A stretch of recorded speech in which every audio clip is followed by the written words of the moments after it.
Welcome to Virology Live. This is session number 24.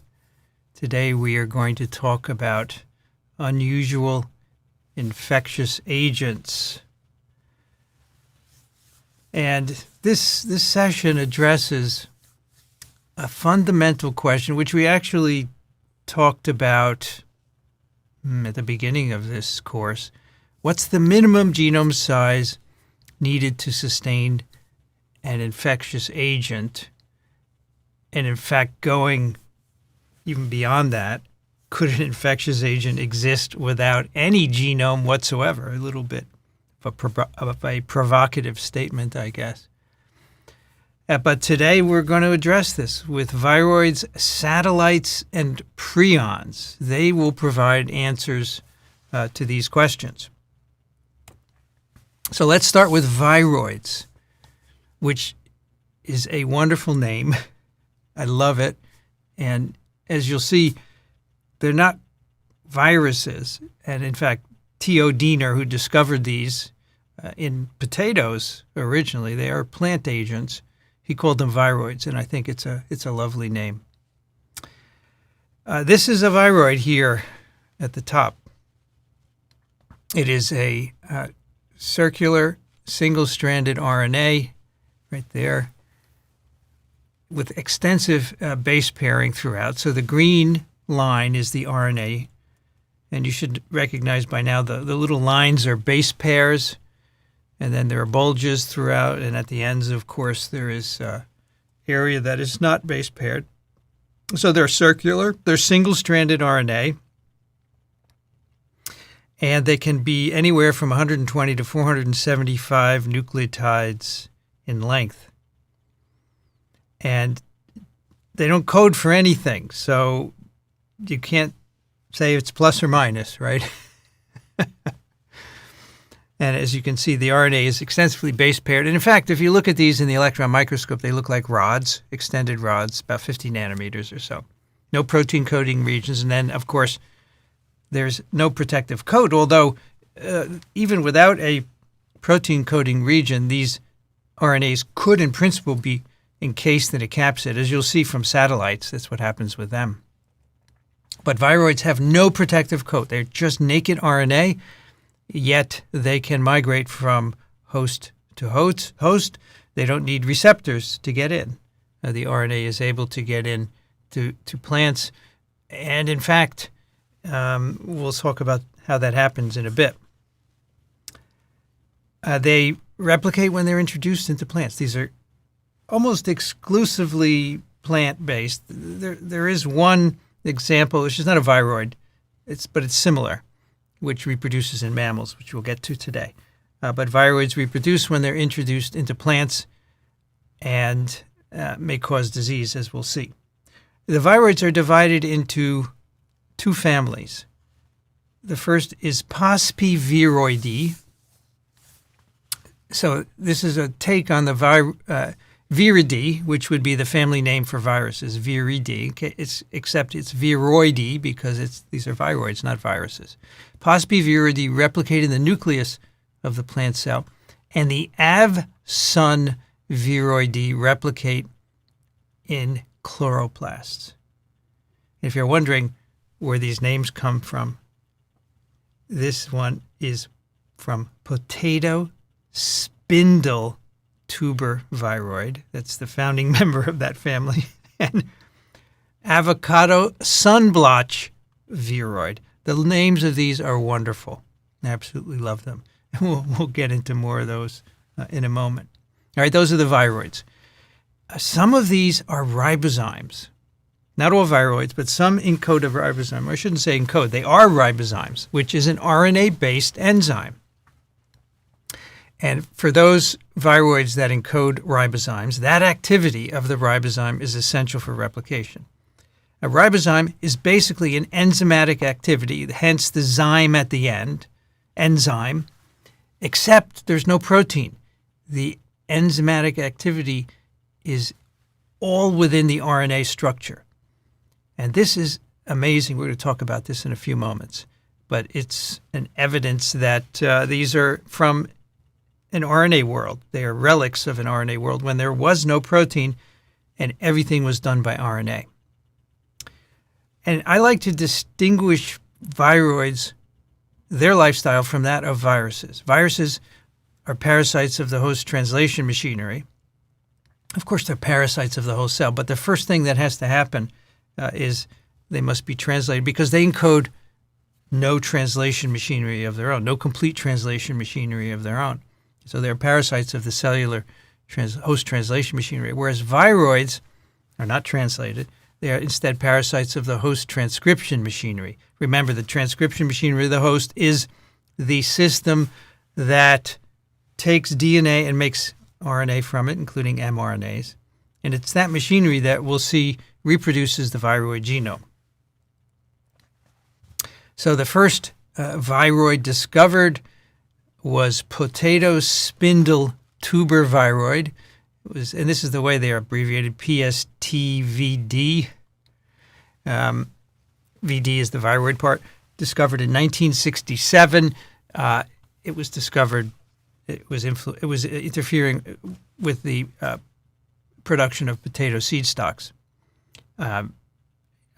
Potato seed stalks are important to be virus and viroid free.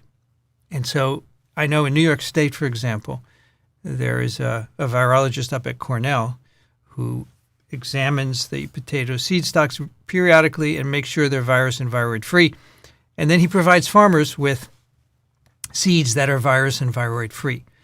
And then the farmers use these for a number of years, and they inevitably get infected again because the viruses and the viroids are in the environment. And then he gives them another purified stock. And so these were discovered in the preparation of the seed stocks in 1967. And this one is 359 nucleotides in length and became the prototype for the smallest known nucleic acid-based agents of infectious disease. So this answers the question, what's the smallest agent of an infectious disease? This is 359 nucleotides in length. There's some longer and there's some shorter. Some of these viroids are benign, and others can cause economically important diseases of crop plants. And here's an example of the effect of a viroid on the growth of a plant. Here on the left is a healthy plant. This looks to me like a tomato. I could be wrong. I'm not a plant biologist, but it looks to me like a tomato, but it could be something else. These three on the right have been infected with three different strains of a viroid, which called mild, intermediate, or severe disease. And as you can see, they are stunted to different extents. So the effect of the viroid in this case is it impairs the growth of the plant. And obviously, that is not a good thing for a farmer, right? You can't have short plants. They won't produce as much fruit and so forth. So here are some of my favorite viroids. The first is the Kadang coconut viroid. Favorite because the name is just great, right? CCCVD causes a lethal disease of coconut palms. Here is a photograph of a coconut palm that has been infected with the CCCVD, and you can see the leaves are turning yellow. We call that chlorosis, lack of chlorophyll. Eventually that tree will die, doesn't produce fruit. And if you like pina coladas, of course, you're very sad because it affects coconuts. Then there's the hop latent viroid, HLVD. No symptoms in the hop plant. Here's a hop plant infected with a hop latent viroid. So we don't have to worry about that one because it doesn't impact hop production. And, of course, beer lovers are relieved at that.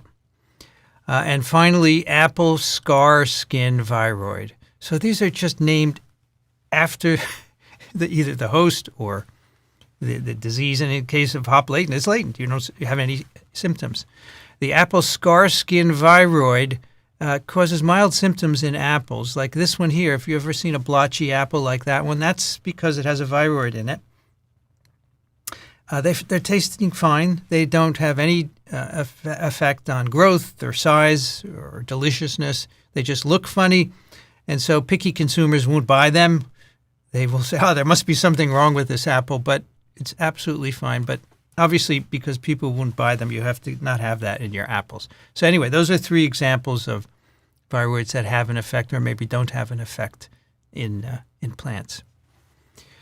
The viroid RNA has functional regions, and these are examples of the POSB viridae and the avson viridae. The POSB viridae do not have ribozymes. They have extensively base-paired RNA, of course. They have a central conserved region, shown here in yellow, and then a more variable region, terminal right and left ends, and then a region which is involved in pathogenesis. And that means if you mutate this area or remove it, it will interfere with the ability of the viroid to cause disease in the host. On the bottom, peach latent mosaic viroid has a ribozyme. So these are more extensively base paired. They're longer, as you can see here. And here, where the bases are shown, that is the site of the ribozyme. So the red arrows are exactly where the cleavage occurs. So a ribozyme cleaves itself. It is a self-cleaving activity of RNA. And it was shown many years ago that this exists and that it has a self-cleaving activity. No proteins are needed. The RNA itself, a specific motif in the RNA, can cause its own cleavage. And so we think, again, this is a relic of an RNA world where probably these viroids existed and they were able to cleave their RNA in the absence of proteins. How are these transmitted in plants?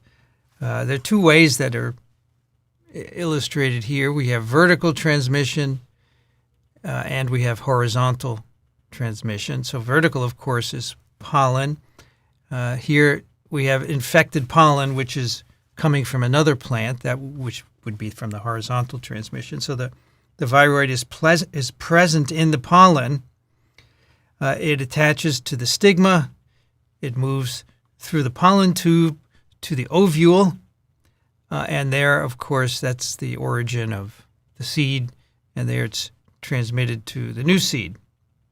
And the seedling, of course, the seed goes in the soil, it germinates, and that will then contain the viroid.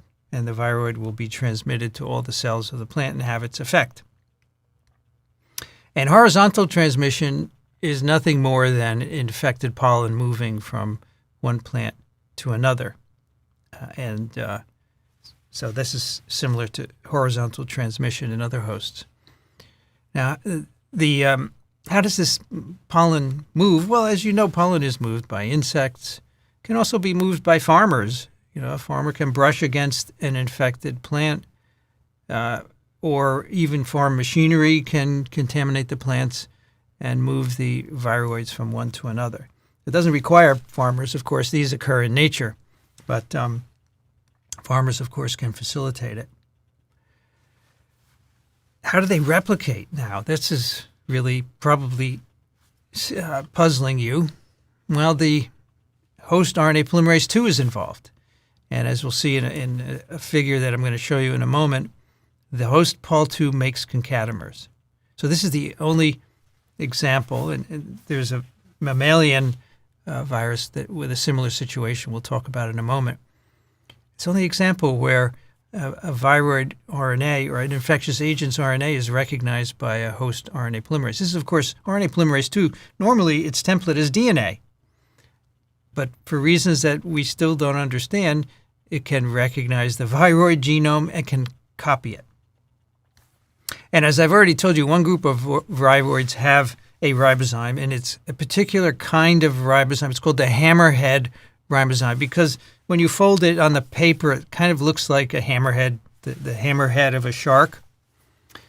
And as I've told you already, ribozymes are autocatalytic self-cleaving RNAs, and this was discovered in 1981. It was really revolutionary, the ability of RNA to catalyze a reaction without protein. And of course, now we know that ribosomes can catalyze protein synthesis in the absence of protein. It's just the RNA that you need for that.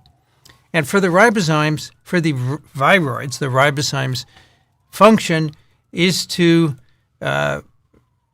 cleave the concatemers that are produced during replication of the viroids. Now, you may be asking, what about the viroids that don't encode ribozymes? How do they cleave? Well, they're actually cleaved by host nuclear enzyme, or resolved. If you remember, when you make multimer genomes, you have to cleave them, and that's called resolution, and that can be done by the ribozyme or by host nuclear enzymes. So let's have a look at the infected cell to see how this happens. And we're going to look at two situations because they're different. These are the pos B viroids. So this is a plant cell, which I think we've never shown in this particular virology course, which is unfortunate. But when I teach viruses live, I will definitely include plant viruses and other viruses of other organisms. This is a plant cell, and as you know, in a plant, adjacent the cells have very substantial surroundings. There's no plasma membrane on the outside. And then they have pores that connect the adjacent cells that are called plasmodesmata, and that's how material can move readily from cell to cell. You don't need to have fusion, for example. There are pores, and the viruses, of course, and viroids take advantage of that. So here we have a ribozyme entering the cell, the circular RNA. It's imported into the nucleus. For the pos B viroids, the ribozyme is imported into the nucleus, where polymerase II, RNA polymerase II, the same enzyme that makes mRNA from the DNA of the host cell, makes concatemers of the RNA. And it's done essentially by a rolling circle mechanism. And we've seen that before, right, where the enzyme keeps going around the circle and you have a toilet paper coming off, right? Think of it that way. So here we have concatemers made. This is just two of the unit genomes. There are obviously more. And then those are copied again to make the other strand. And again, I would say genome and anti-genome are the way to look at this, because plus and minus would imply coding, and there's no coding potential here. And then the genomes are imported into the nucleolus, where there is an enzyme that will process the concatemers to give you the unit length genomes. They are then circularized, so the ends have to be joined together, ligated, covalently closed. They are exported out of the nucleolus, and all of you know what a nucleolus is, of course. It's a substructure within the nucleus. They are exported out of the nucleolus and then exported out of the nucleus.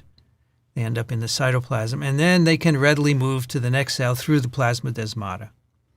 So again, there's no need to break the cell or to fuse, because there are these pores that all allow the materials, not just viroids and viruses, of course, but everything else to move from cell to cell. So that's the pos B viroidae. And again, the concatemers produced by Pol II are cleaved by a nucleolar, a host cell enzyme. So now we have the avsun viridae, and these all encode or contain a hammerhead ribozyme, which is shown by this three-dimensional structure schematically in these viroids. So these enter the cell similarly, and they are imported, in this case, into the chloroplast, not the nucleus. A little bit of a twist. The chloroplast has an enzyme that can make copies. In fact, this is the DNA polymerase, which makes RNA copies of the viroid. Concatemers, which are then cleaved and can refold, and they can be copied again to the other strand to make concatemers, which are then cleaved by enzymes within the chloroplast. By the hammerhead ribozyme in this case, of course. These cleavages of either genome or anti-genome are done by the hammerhead ribozyme activity. And then finally you have reproduction, export from the chloroplast, and then movement from one cell to another. So again, in both cases, host enzymes that you wouldn't predict are copying these ribozymes.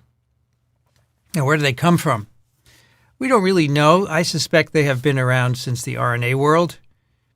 In an RNA world, they would have have to be self-replicating because there were no cells initially in the RNA world. And then perhaps as cells arose, if RNA cells indeed existed, then maybe the viroids entered them.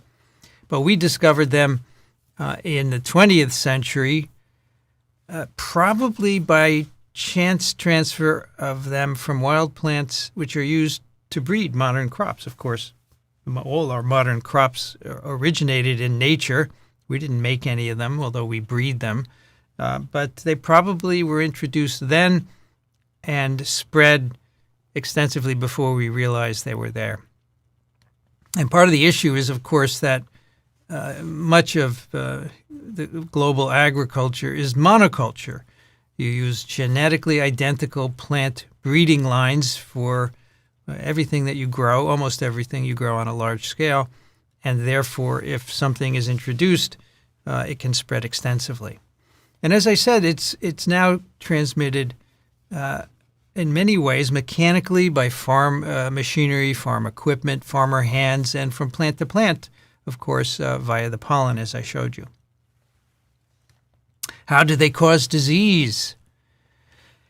So the answer seems to be that when the viroid enters the cell, it's an RNA, and the cell has RNA-based defenses, as we've talked about before, in the form of machinery that will chop up RNA into small RNAs, which we call small interfering RNAs. We have the entire machinery to do this in plants and insects, mammalian cells, and it's a way of defending against infection. We're not sure if this is a defense mechanism in mammals, as I've talked about before, because we have protein-based defense, but certainly insects and plants utilize siRNAs as a defense against infection. And so these small RNAs, these viroid RNAs enter the cell, and they're immediately recognized by the machinery and chopped up into siRNAs, 21 to 24 nucleotides in length. And what the idea is that then these cause RNA silencing of plant genes. They have an off-target effect. There's some complementarity between the siRNAs and the plant gene, and that leads to the plant mRNAs being silenced. And so that's obviously a problem and can cause disease. You can imagine that genes involved in plant growth, for example, would be silenced. Their mRNAs would be silenced because that's the target of siRNAs, and that would cause the phenotype there. And you can show this experimentally in the laboratory. You can show that the symptoms caused by a viroid in a plant correlates with production of small RNAs. And in fact, many of these siRNAs map to the pathogenesis region of the viroid that I pointed out earlier. So it's most likely, disease is most likely an accident. It's an accident of some homology between parts of the viroid and the plant cell genome. It's not clear to me that causing disease has any benefit for the transmission of the viroid, and therefore it must be an accident. Transmission happens as well with the latent viroids that don't cause any disease as with the ones that cause pathogenesis. So today the quizzes have returned to your delight, I am sure.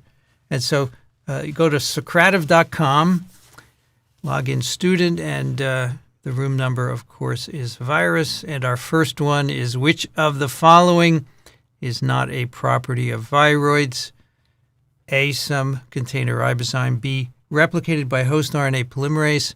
C, a metastable capsid. D, circular rod-like. E, none of the above.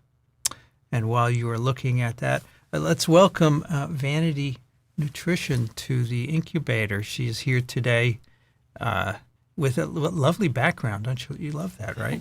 Red with viruses. And I am here to take your questions now. Let's see.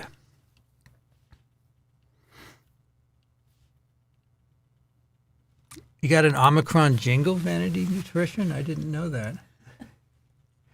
That was the SARS-CoV-2's coming to town. Yeah, we have to. What was it? Did I agree to sing it with you? I don't remember. You did. I did. Well, we're going to have to do that offline. We'll have to record it because we need a lot of practice. Les, if you're ever in New York, you can come too to the incubator. We're here. We're here most days, and I'm not going anywhere. I don't plan to anyway.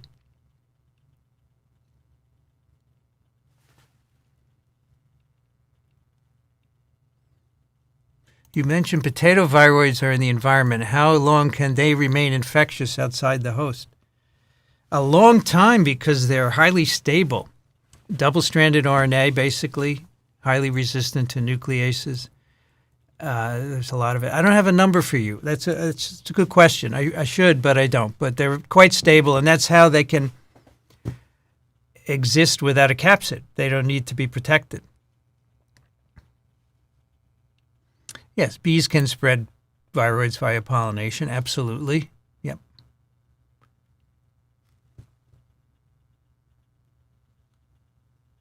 Okay, we all heard it. He did not say if he will teach viruses live. He said when. Yeah, I always thought you were going to criticize me for saying viruses are alive, but that's not what I said. I will teach it in the fall, most likely, based on the interest in this course. I mean, how many people we have? 150 people. I'll do it again, but it'll be probably a year from now because I'm teaching in the spring and in the summer, and I need to really prepare for this. So come back in the fall, but I will announce it. Don't worry. And I want to just emphasize the moderators who have been here throughout. Vanity here today, Les and Mr. Ozzycam, Steph, who's not here today, I believe. Thank you all for doing this rather thankless work, but important to keep the atmosphere civilized.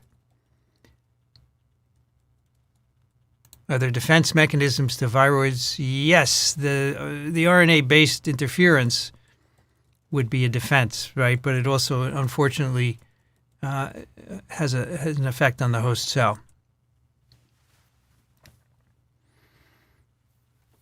Colored lighting. Yes, I have a light over there, which I can change the color of, and I thought to play with it today. It's complementary to my shirt. It's a whole spectrum of colors. It's a lot of fun. It's red and green. It's red and green for the holidays. That's absolutely right. Is that background by lights? Yeah, it's by lights, which is how I can change it. Well, you could put cells on top.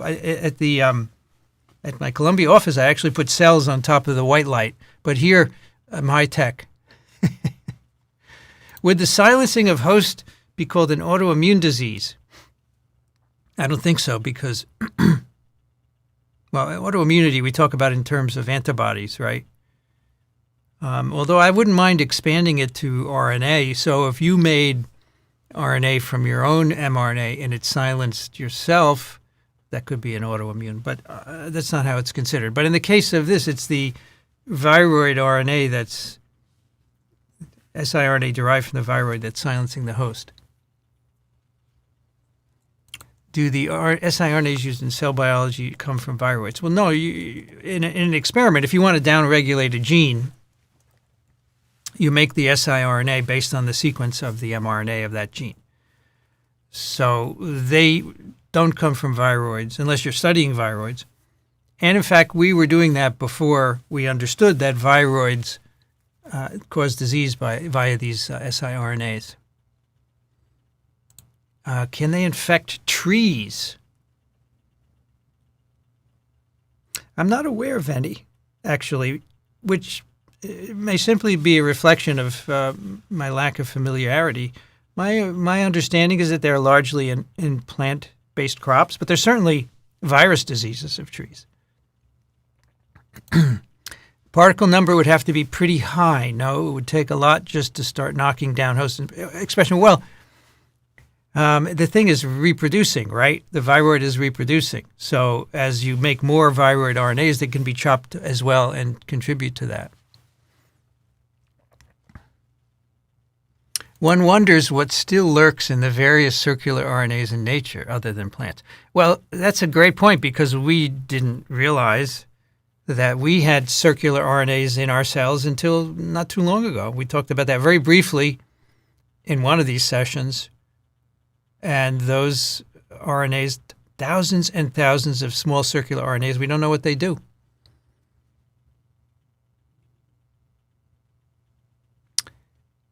Can we say viroid does not have a capsid because there is cell wall instead of the cell membrane in the plant?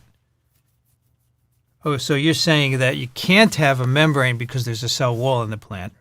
But you could have a protein-based capsid, right? The point is you don't need it. So these probably existed, and I think they evolved so that they're very stable in the environment, and so they didn't require a capsid. And then that was compatible with their reproduction, and then they enter cells. So I think they could have capsids. Not membranes, you're right, but capsids. No quiz, no? Is that a problem with everyone? I thought I had it running here. Let's see if I can. It's running. Is it running? Good. Yeah, it seems to be running.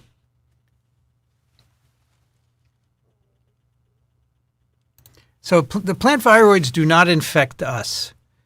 However, there is a virus that is a hybrid between a viroid and something else, and we'll talk about that in a moment.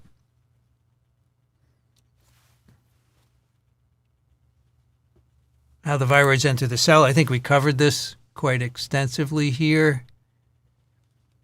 Concatemers can refer to DNA and RNA, yes. It's just anything that's longer than the unit. Remember, for herpes simplex virus DNA, we talked about concatemers, multiple genome units just joined together.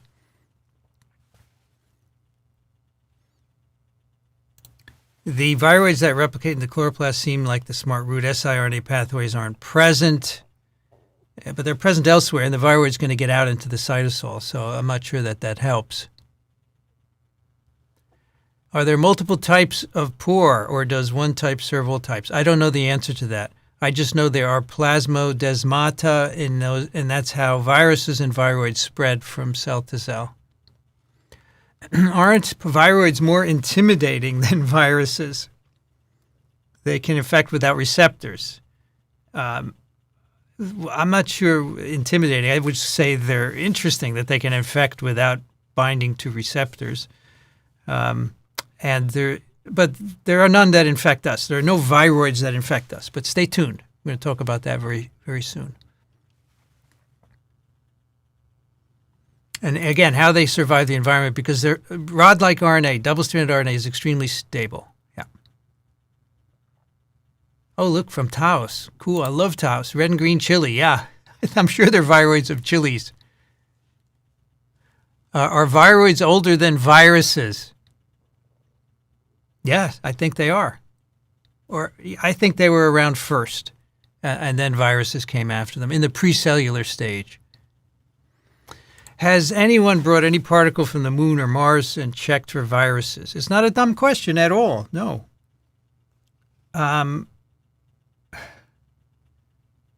don't know. That's a good question. I know they check for bacteria from the moon, but they mainly find what we bring there. Nothing from there. But maybe Mars would be something else. In any case, if they do find bacteria on Mars, there will be viruses as well, right?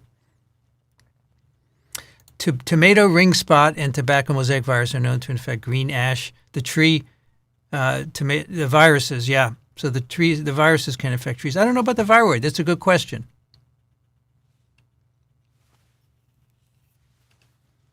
You like concatemers? I could see a book called Concatemers, right? A book about who knows what, but just call it Concatemers. It could be about humans. I have someone to run my thoughts by today. It's fun.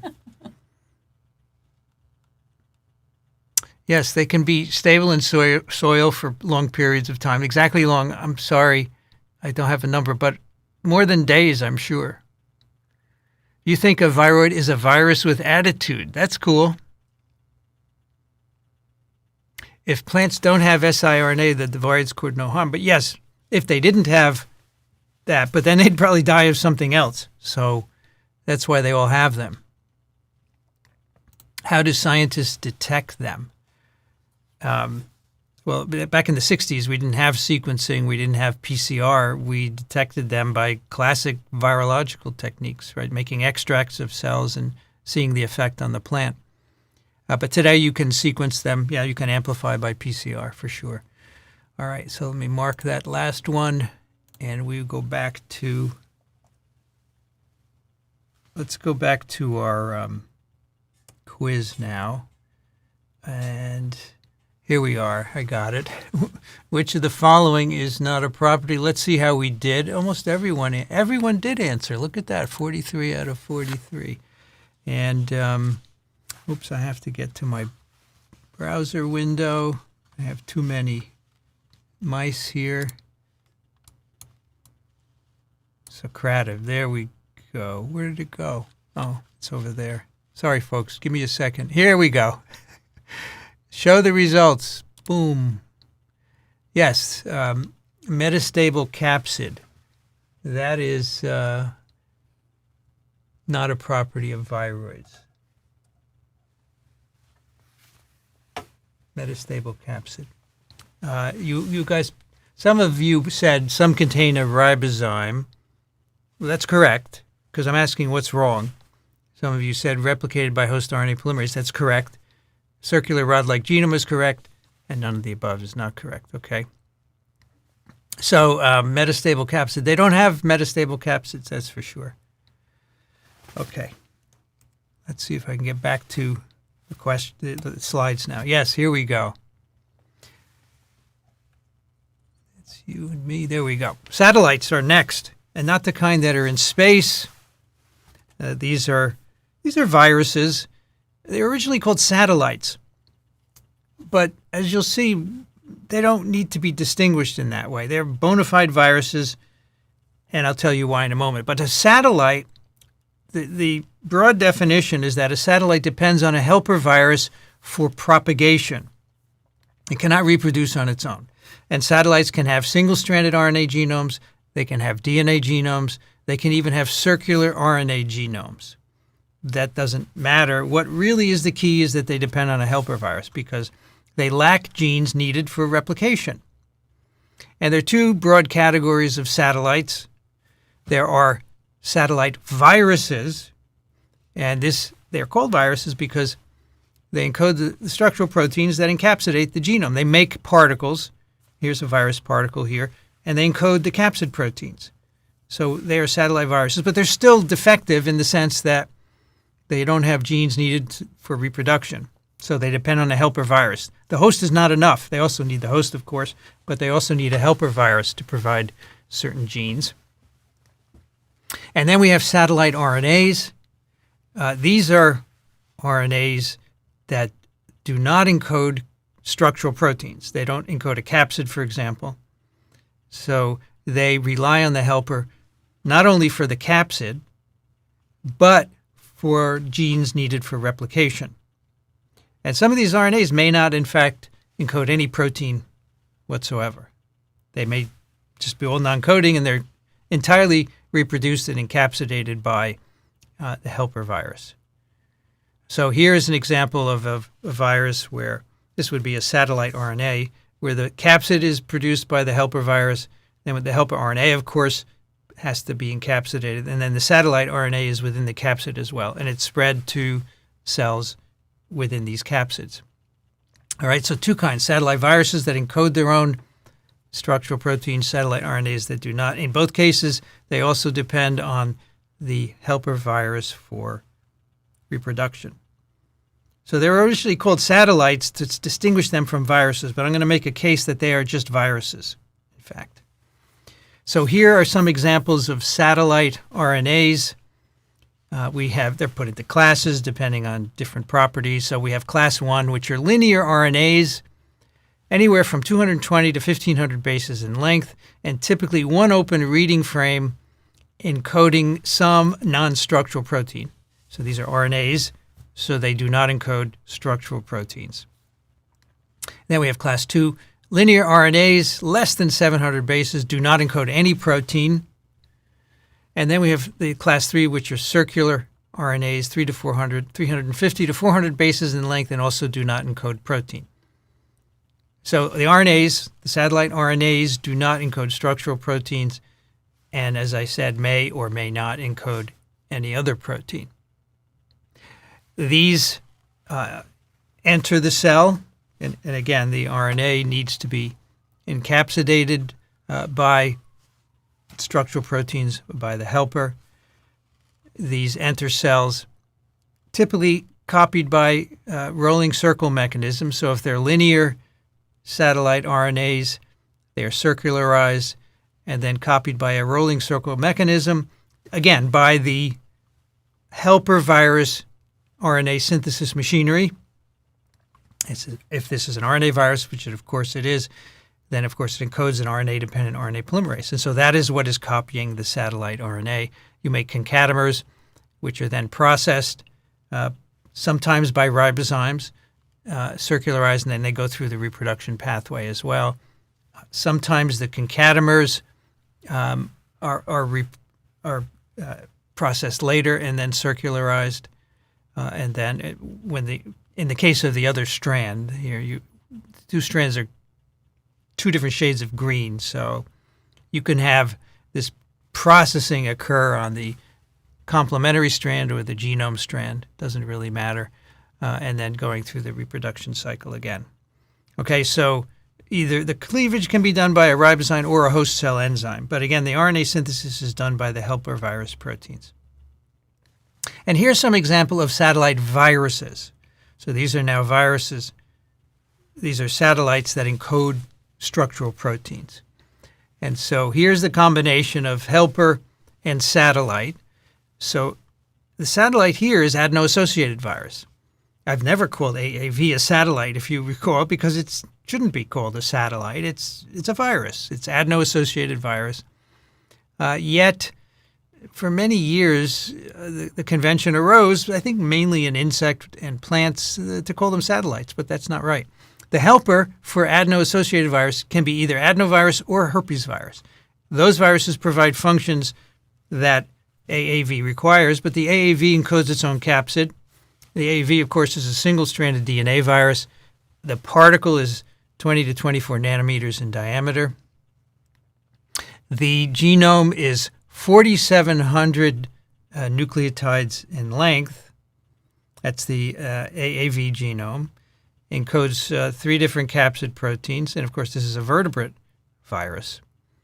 And the helper is adeno and herpes, and the specific functions of those viruses are required, which we'll actually talk about on Wednesday when we talk about using viruses for gene therapy, because AAV is widely used for gene therapy. Then we have a B virus. Chronic B paralysis virus is the virus, the helper virus for chronic B paralysis virus satellite. This is a single-stranded RNA satellite. It encodes its own capsid proteins, because all these do. They're satellite viruses. 17 nanometer particle, 1,100 nucleotide RNA genome, single capsid protein, and of course this infects bees. And then we have a plant satellite virus, and here the helper is tobacco necrosis virus, and the satellite is called TNV satellite, or tobacco necrosis virus satellite. Single-stranded RNA, again, makes its own particle, genome length, capsid protein. This infects plants. And so you can see there are many combinations of helper and satellite viruses. Here's a schematic of how adeno-associated virus infects a cell. So, of course, this is a mammalian cell.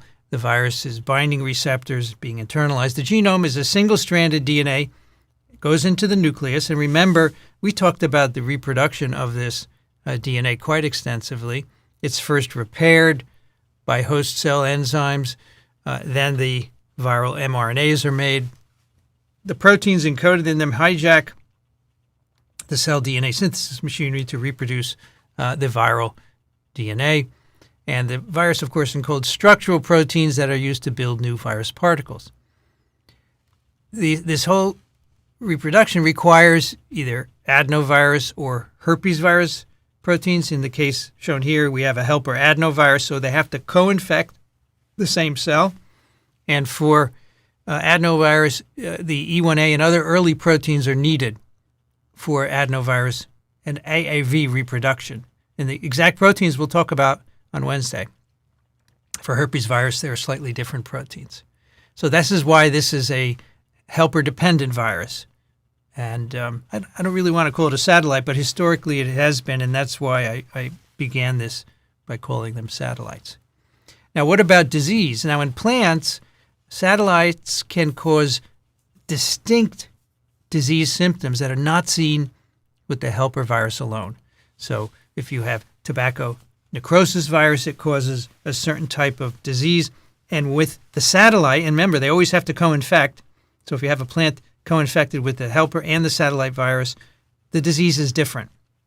And this can involve symptoms like necrosis, actually signs, they're not symptoms because the plant is not telling you them. Necrosis, chlorosis, which is loss of chlorophyll. And you can see if you've ever seen a leaf that looks like that, spotted yellow and green. The yellow, of course, is the loss of chlorophyll, which is called chlorosis, and necrosis, of course, is killing of the cells. And an important point to recognize is that satellites are not defective viruses derived from the helper.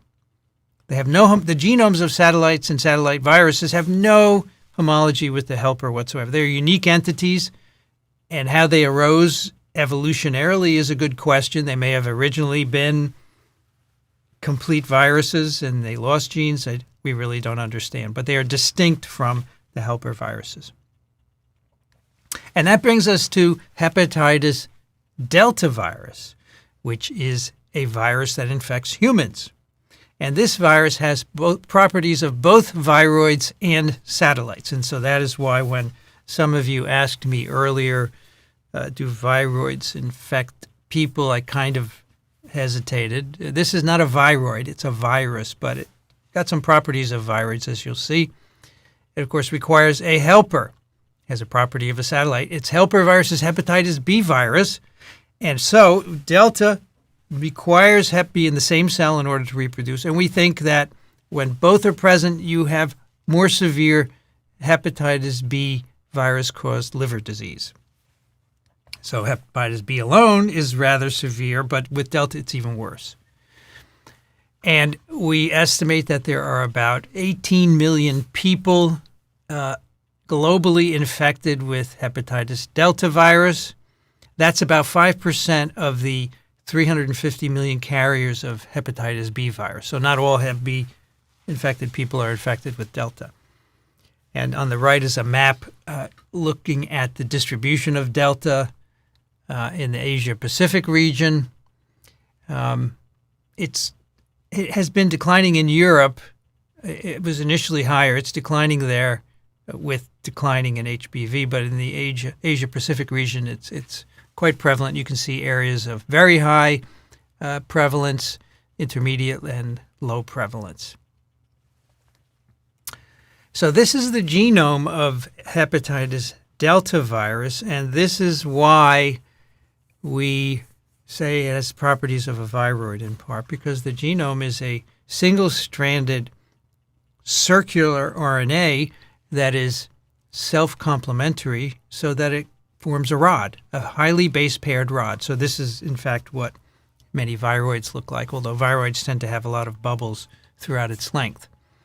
So that's the genome, and then there's an antigenome, which I've colored plus, and this genome does encode a protein, and so there is reason to say the genome is minus-stranded and the antigenome is plus-stranded, because the antigenome, in fact, is the same polarity as the mRNA. And so it encodes a single RNA, mRNA, as shown here, which is capped, has an open reading frame encoding the single protein, which is delta antigen. There are small and large versions produced by RNA editing at the stop codon to make a slightly longer protein. And it's polyadenylated at the 3' end. And this RNA also has within it a ribozyme, which is shown by the red dot. It's a self-cleavage site. It's about 1.7 kilobases in length, and you can see the copies per liver cell for the genome and the antigenome and the mRNA. And so this virus, hepatitis delta virus, is encapsulated, and it's encapsulated by proteins produced by hepatitis B virus. So on the left is the hepatitis delta virus particle. So it contains the delta genome, the rod-shaped circular RNA, and it is an envelope virus with glycoproteins derived from hepatitis B virus. And so the hepatitis B virus, of course, contains a DNA genome encapsulated in an icosahedral shell, and that is in turn wrapped in a membrane. The membrane contains the hepatitis B surface antigen in different sizes. It's all the same protein, though, large, medium, and small. And you can see that the delta is encapsulated in a membrane vesicle, which also contains the large, medium, and small surface antigens of hepatitis B virus. And so the role of large and small delta antigens, which are encoded in the genome, are shown here. We think that the small delta encases the genome, kind of like a nucleoprotein, and the large delta antigen provides a bridge to the membrane, perhaps to do packaging. Again, so the hepatitis delta genome is encapsulated in a membrane produced, or I should say directed by hepatitis B virus glycoprotein insertion, and the specific encapsulation of the RNA into that membrane depends on the delta antigen. And the reproduction of this RNA is shown here. It is entirely carried out by RNA polymerase II of the host cell. And so this would be the only RNA virus, which is copied by a cell enzyme. In this case, of course, it's an enzyme that normally recognizes DNA and makes mRNA, and here it's recognizing RNA. But for all the other RNA viruses, remember, there is no cell enzyme that can copy them, and that's why they all have to encode an RNA polymerase. So here's the negative strand genome RNA, which enters the cell within a capsid, is then encoded. RNA polymerase II then begins to copy it, and in fact copies it by rolling circle. So you're now making plus-stranded RNA copies. The mRNA is derived from those concatemers by the ribozyme activity, which is the red dot. It cleaves itself, and that releases the mRNA. And the mRNA can go on to be translated to produce delta antigen. If the ribozyme cleavage does not give rise to mRNA, you have full-length plus-strand RNAs, which are then copied to give you a minus-strand concatemer, and then these minus-strand concatemers are resolved by the ribozyme activity to give rise to the genome, which is the minus-strand genome RNA. So the ribozyme is the activity that resolves the concatemers, and it also produces mRNA by releasing that precursor. All carried out by RNA polymerase II of the host cell.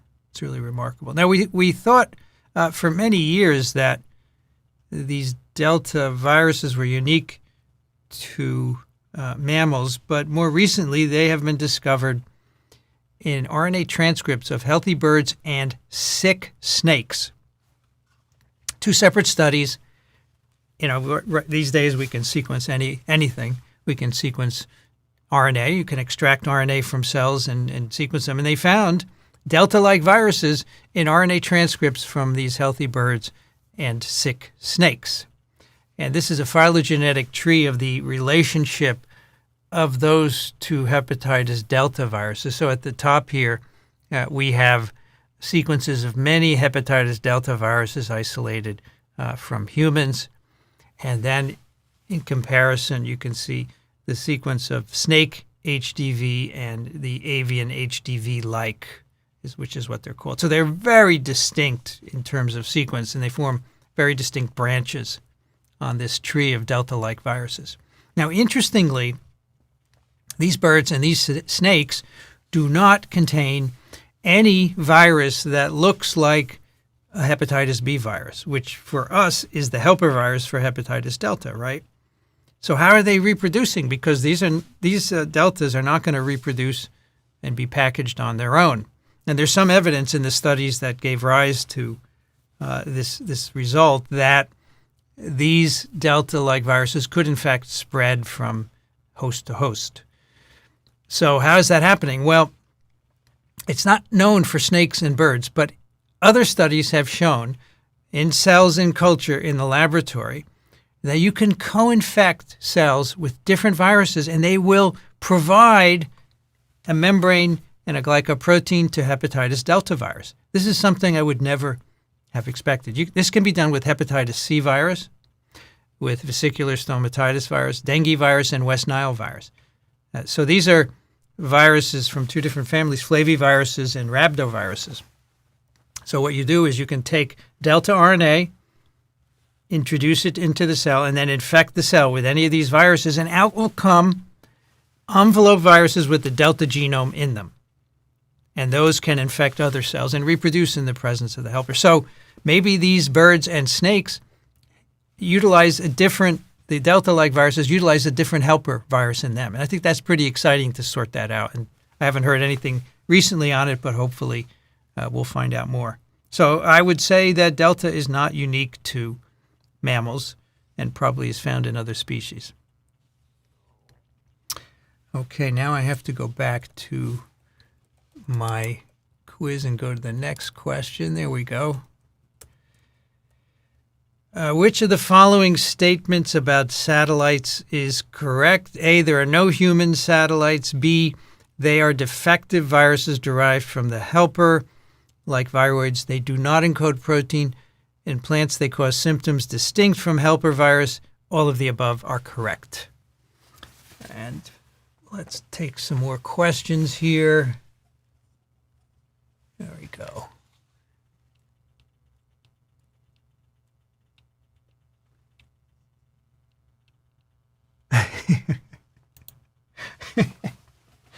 Concatenators could be a collection of cat videos. Good idea. You should run with it. Write a book called Concatenators. When your cats gang up on you. Oh, so people are having fun with concatenators, huh? Oh, thank you, David. Of course. Boy, what a dummy I was. Yes, if they're in apples, they have to be in an apple tree. Duh. Okay. So there must be others as well. Yep. Yes, of course, apple. I should know that. The blue glasses are at home.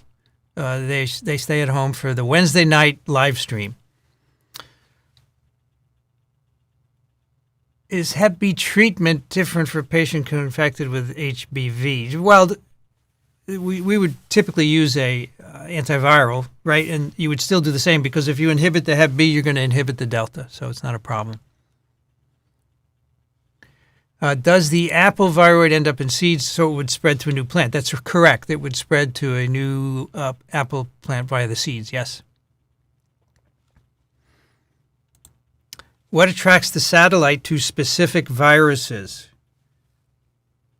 It's a good question. I think it's an evolutionary process where they have to infect the same host, and perhaps a defective version arose of a virus that could reproduce still in the presence of the helper, and that persisted for whatever reason that was advantageous. So I would say it's a coevolutionary issue.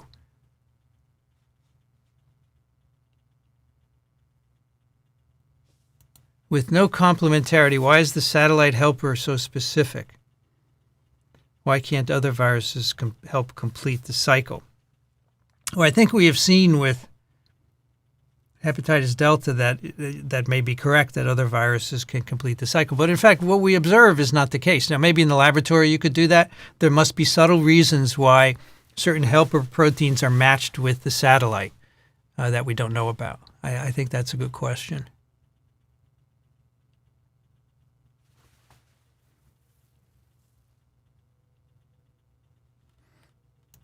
Are the satellites just sort of hanging around waiting for opportunities to co-infect? I think they are produced in co-infected cells, and they're likely transmitted at the same time.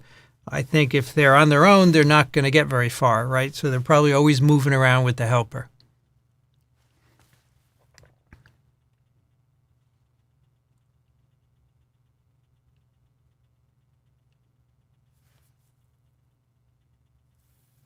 First time watching, welcome. What makes some viruses worse than others? Well, that is a question that took almost this entire course to discuss, and we realized we don't have the answers. And I think the best you can do is go back and read and watch Infection Basics in this course, and that will give you some hints. But we really don't know why some are more virulent than others, absolutely. But even comparing them, different viruses, of course, isn't appropriate for reasons you have to go back to that lecture and that session and find out. Are there other RNAs which have direct catalytic activity other than viroids and ribosomes? Yeah, there are self-splicing introns, right? So the splicing process uses the splicing activity of the RNA, the catalytic activity of the RNA. Can you insert transgenes in delta and then use HBV, VSV, or others to make a gene therapy? You might in fact be able to do that, but it's not been explored. I think part of the problem is that you couldn't put very much in a hepatitis delta genome, and you reach a limit. So no one has really explored that, and I think it's probably for that reason. The worst virus is the one you have. Well, maybe the ones we have aren't bad at all, right? Well, no, I mean like a cold or a COVID. That's right, the ones you have. Because all the ones that you have but you don't know could be all right, but a lot of people have HIV and they don't know it. That's not good. Do satellites contribute anything to the helper? As we'll see, they can sometimes inhibit the helper, actually. I'm not aware, but I wouldn't be surprised if there were examples of that, though. It makes perfect sense, right? Yes, satellites are generally too small for manipulating anyway as vectors, but they certainly are not too small to study on their own.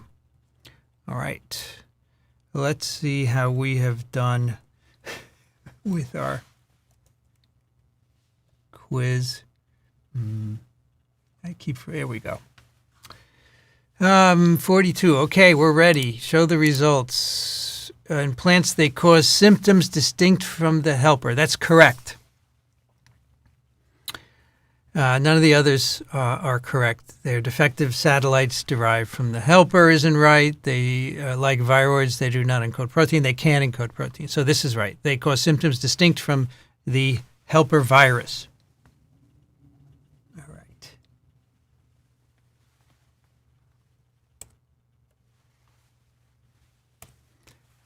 Now we're going to talk about more what would normally be called satellites in the old days, but they're not. They're called virophages, which is another name I don't like. This one is also coined by the French, who I have talked about before as being very creative in their naming of giant viruses, Mimi viruses, Mama viruses, Mumu viruses. I was just listening to Bohemian Rhapsody yesterday, and I told my daughter that at a recent giant virus meeting, recent 2019, the last one I went to, Matthias Fischer, who runs the meeting, he plays the piano and he sings, and he wrote a song based on Bohemian Rhapsody and using Mama virus as the subject, you can imagine. I always wanted to get him to record it for me because it's brilliant. I have the lyrics, though.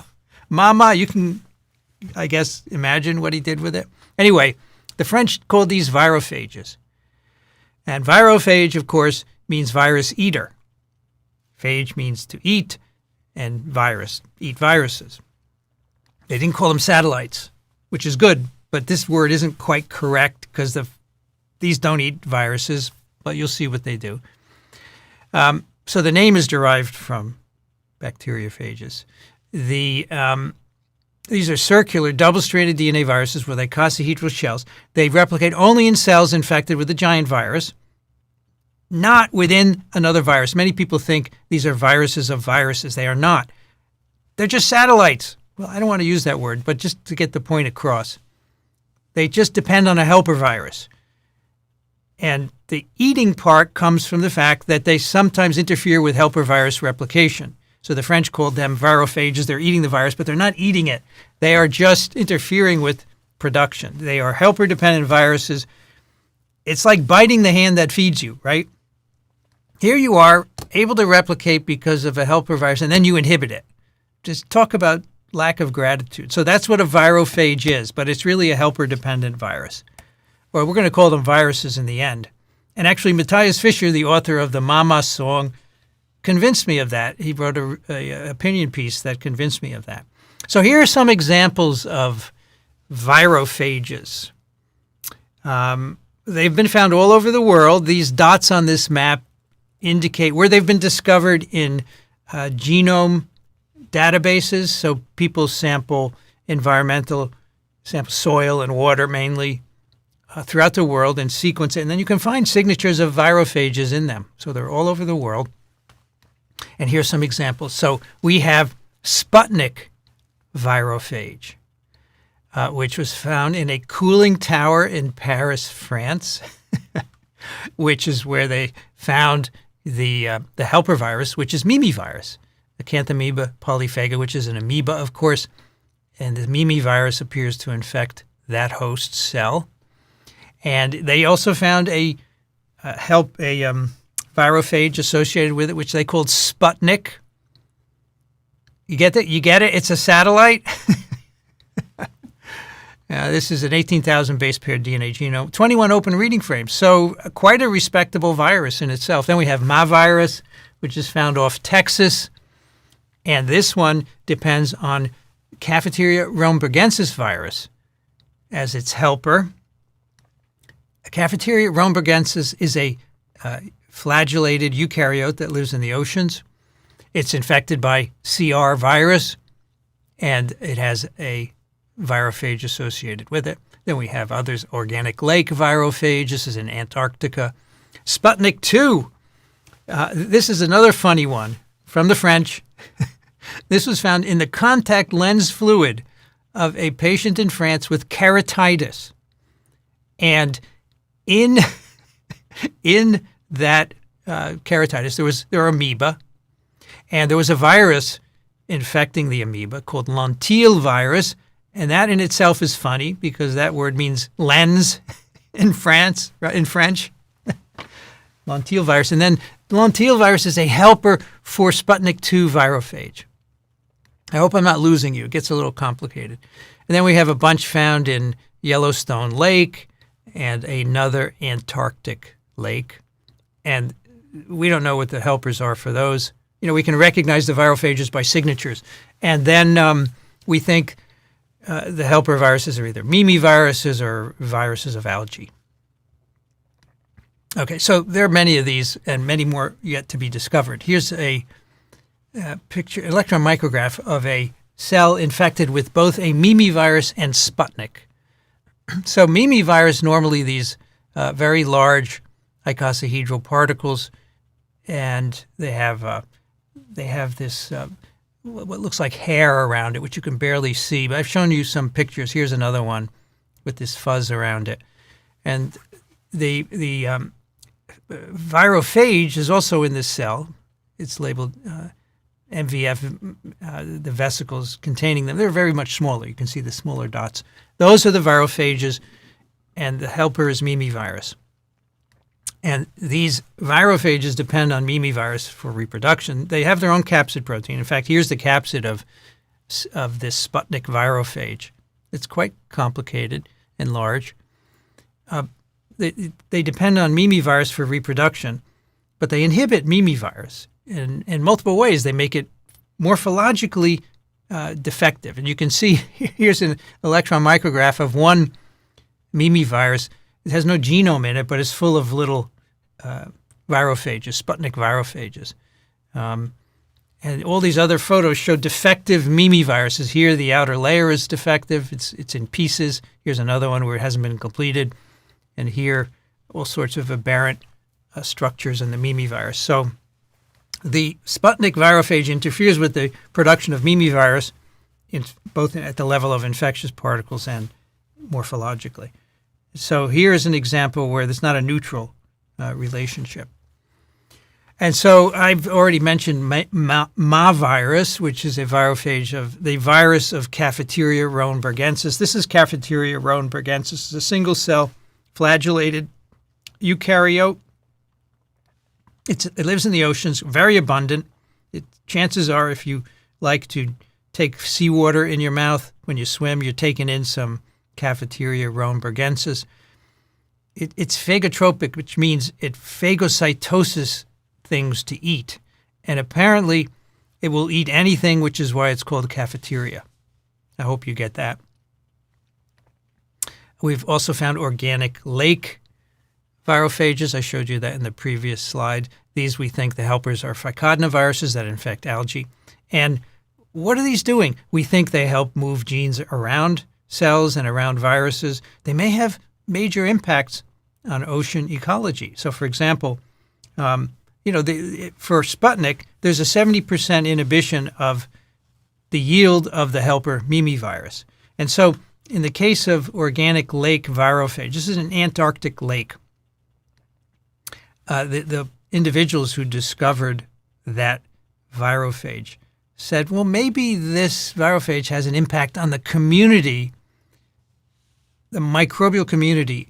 These Antarctic lakes tend to be very simple communities. There's not a lot of life in them, very simple microbial communities. They depend a lot on light, and there's not a lot of light year-round down there, right?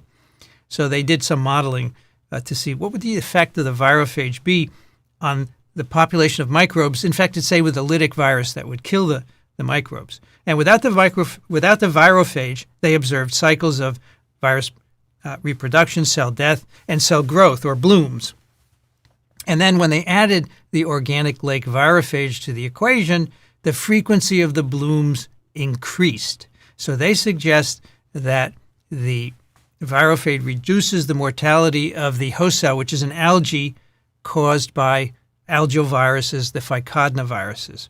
And in the Antarctic, there are long cycles of daylight and darkness, and it could be that a decrease in cell killing by phycodinoviruses caused by these virophages maintains the stability of the microbial food web in these lakes. So they can have a really, in theory, they could have a major impact on ecology. Now, are they satellites? I would not call them a satellite. And here's why. And this is Matthias Fischer's argument. Like many autonomous viruses, they depend on the transcriptional machinery, except in their case, it's from another virus, not a host cell. Many viruses depend on the transcriptional machinery of the host cell, the translational machinery. We don't call those viruses satellites. For some reason, because these viruses depend on another virus, we called them satellite, and I don't think that's correct. I think they're bona fide viruses. They're helper-dependent viruses, and so that's why satellites and virophages are not the right words. They're simply helper-dependent viruses. All right, let's move on to today's last topic, prions. Here we have infectious agent without any nucleic acid. And somewhere in the world, I don't know where this is, I found this somewhere online. There's a road called Prion Road, and it's not a through road, which is perfect because if you get a prion disease, you're 100% guaranteed to die. These are often in the news because they scare people. Bovine spongiform encephalopathy, mad cow disease, Creutzfeldt-Jakob, scrapie, kuru, chronic wasting disease. And we'll talk about all of those. 1997, the Nobel Prize in Medicine went to Stanley Prusiner for his work on this. He has a wonderful autobiography, by the way, where you can learn that in the first 10, 20 years or 15 years of his career, nobody believed him that a protein could be infectious. They actually ridiculed him at meetings, and he's right. He turned out to be right. I don't know if you know George Balanchine, but he was the artistic director of the New York City Ballet, very famous choreographer. He died of Creutzfeldt-Jakob, and his diagnosis was made at Columbia Presbyterian Hospital up on the campus where I work. And this is an article from the Times that describes that. So here's a link if you want to go into it. And it's very interesting. When I teach this course at Columbia, every year it seems there's at least one student, sometimes more, who is a ballet dancer. And many of them are students. One year I actually had a dancer from the New York City Ballet taking the course and I asked her once why. She said, well, ballet dancers can't dance forever. And typically they get injured and they have to stop at a certain age. So she wanted to have a different career, and she was going to go to medical school. So she was taking this course. And I have to say, they are really good at virology. So they have some of the best grades in the course. Anyway, they're always interested when I talk about prions because they know George Balanchine. These are diseases called transmissible spongiform encephalopathies, or TSEs. We will abbreviate them. And we can break down this transmissible, of course. They can go from host to host. Spongiform, the brain looks like a sponge in the end. And an encephalopathy is simply a disease of the brain, no matter what the etiology. These are fatal neurodegenerative disorders of mammals. Many thousands of humans get them every year. About 1% arise by infection, the rest by other means, which we'll talk about. And a new kind of TSE was discovered in the 90s. And this is from eating meat from cows with BSE.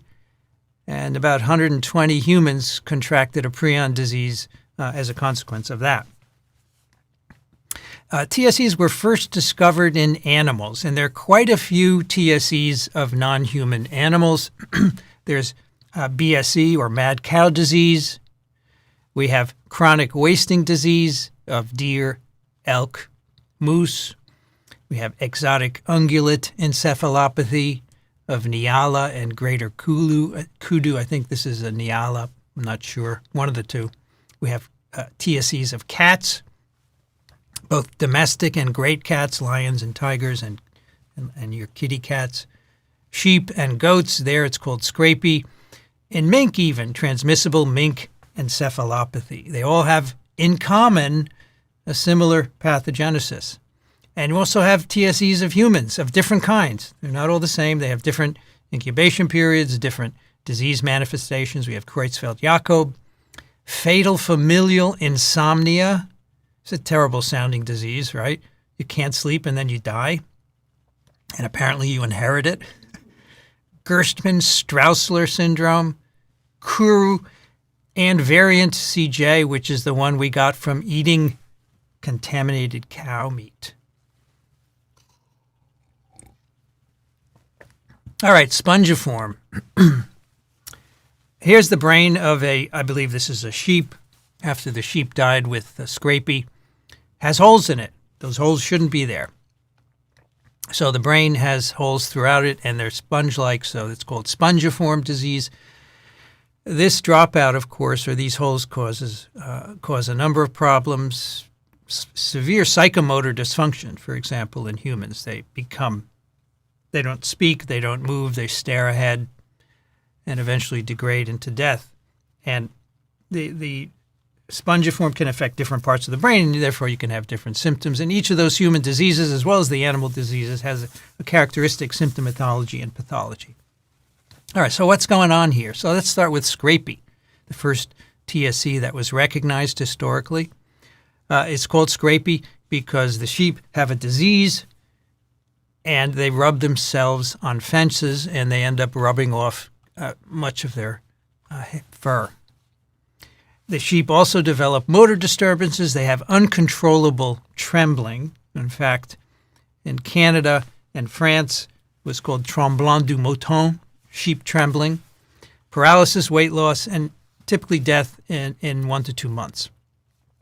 It's been recognized in European sheep for over 250 years, and it continues to be endemic in some countries. For example, about 1% of all sheep in the UK every year develop scrapie. The sheep farmers were actually the first to provide some insight. They found that one sheep could transmit the disease to another. Now, how did they find this out? Well, they would give their neighbor farmer a present of a sheep. Here, I have an interesting sheep. Maybe you want to breed it. And it turned out that sheep was infected.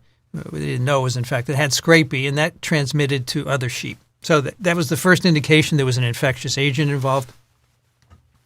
In 1939, it was found that you could take the brain out of a sheep who died of scrapie, grind it up, and filter it through a filter that would pass only viruses. And then you could take that filtrate and inject it into another sheep and give it the disease.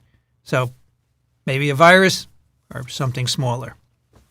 However, the agent, using these kinds of assays, it turned out the agent was highly resistant to ultraviolet light, to ionizing radiation, to formaldehyde, even to autoclaving it. You couldn't get rid of the infectivity, which was not really consistent with a virus.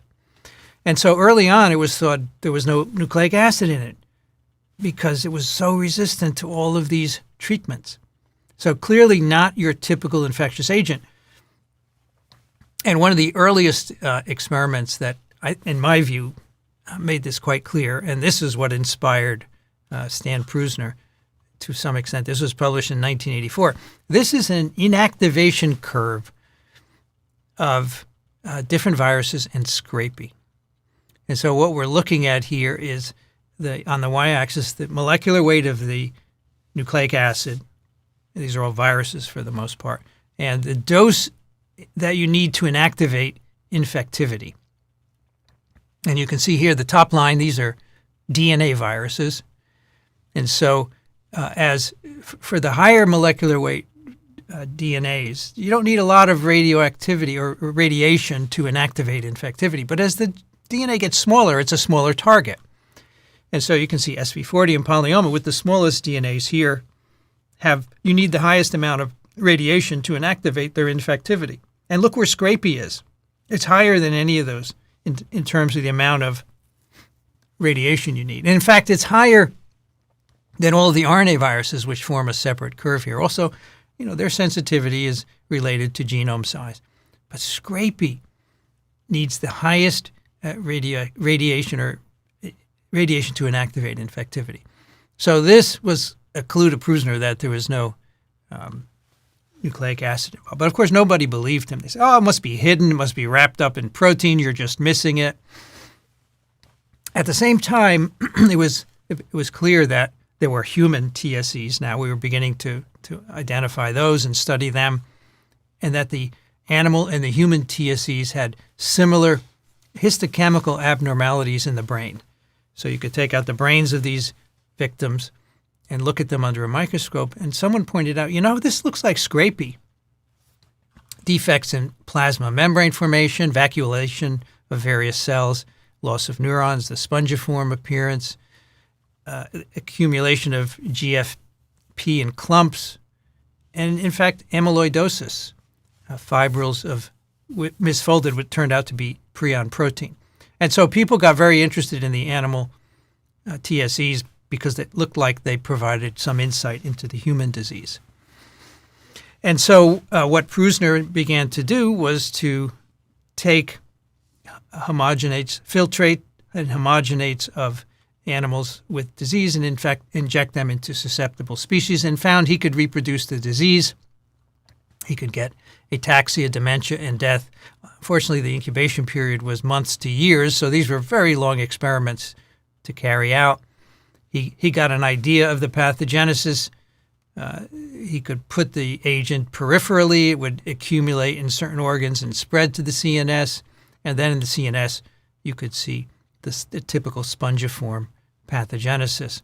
But really unique was no inflammatory, antibody, or cellular response. So if you took the brain of a sheep with scrapie, and Prusner found that you could inject it into hamsters, and the hamsters would develop TSE. The hamster did not make antibodies, did not make a cellular response, did not make any inflammatory response to the protein. So these TSEs are very difficult to detect before symptoms. So in a human, when you have symptoms, you are on your way to dying. So George Balanchine, for example, began to lose his balance. He couldn't walk without hitting walls. And when he went to a doctor, that was the first symptom, and from there was nothing to do. So there's no early diagnosis possible. There's no treatment. Once you're diagnosed, there's nothing we can do. And all of these are, in humans, invariably fatal, although we're hoping we can take care of that at some point. But so far we don't have any way to get around it. So what is causing this? The causative agent is a prion, which was a word made up by Stan Prusner. And in his autobiography, he'll tell you the day he went to the cafeteria, he was a doctor at UCSF. He was having a tuna fish sandwich, and he came up with the name for proteinaceous infectious particle. He had to rearrange the letters, right, because he said making it prin didn't work. Proin, I think, was what he first came up with. He said, no, that's not good. It's not a household word, so he made it prion, and that's where it comes from. But it was in 1967 that a mathematician said these are most likely proteins. Given all that we know, they're probably proteins. And in fact, in 1981, Prusner identified a protein from scrapie brain. He purified it and transmitted the disease to animals with just a purified protein. That's where he came up with prion. And the protein is encoded by a gene called PRNP, which is essential for the pathogenesis of these TSEs. So our current view of prions is that the pathogenic version, the pathogenic prion, is a conformational isoform of a normal host protein. And we call the protein the normal protein PRPC, C for cellular. This protein is mostly found on the outer surface of neurons. It is anchored by a glycosylphosphatidylinositol anchor. It's not a transmembrane protein.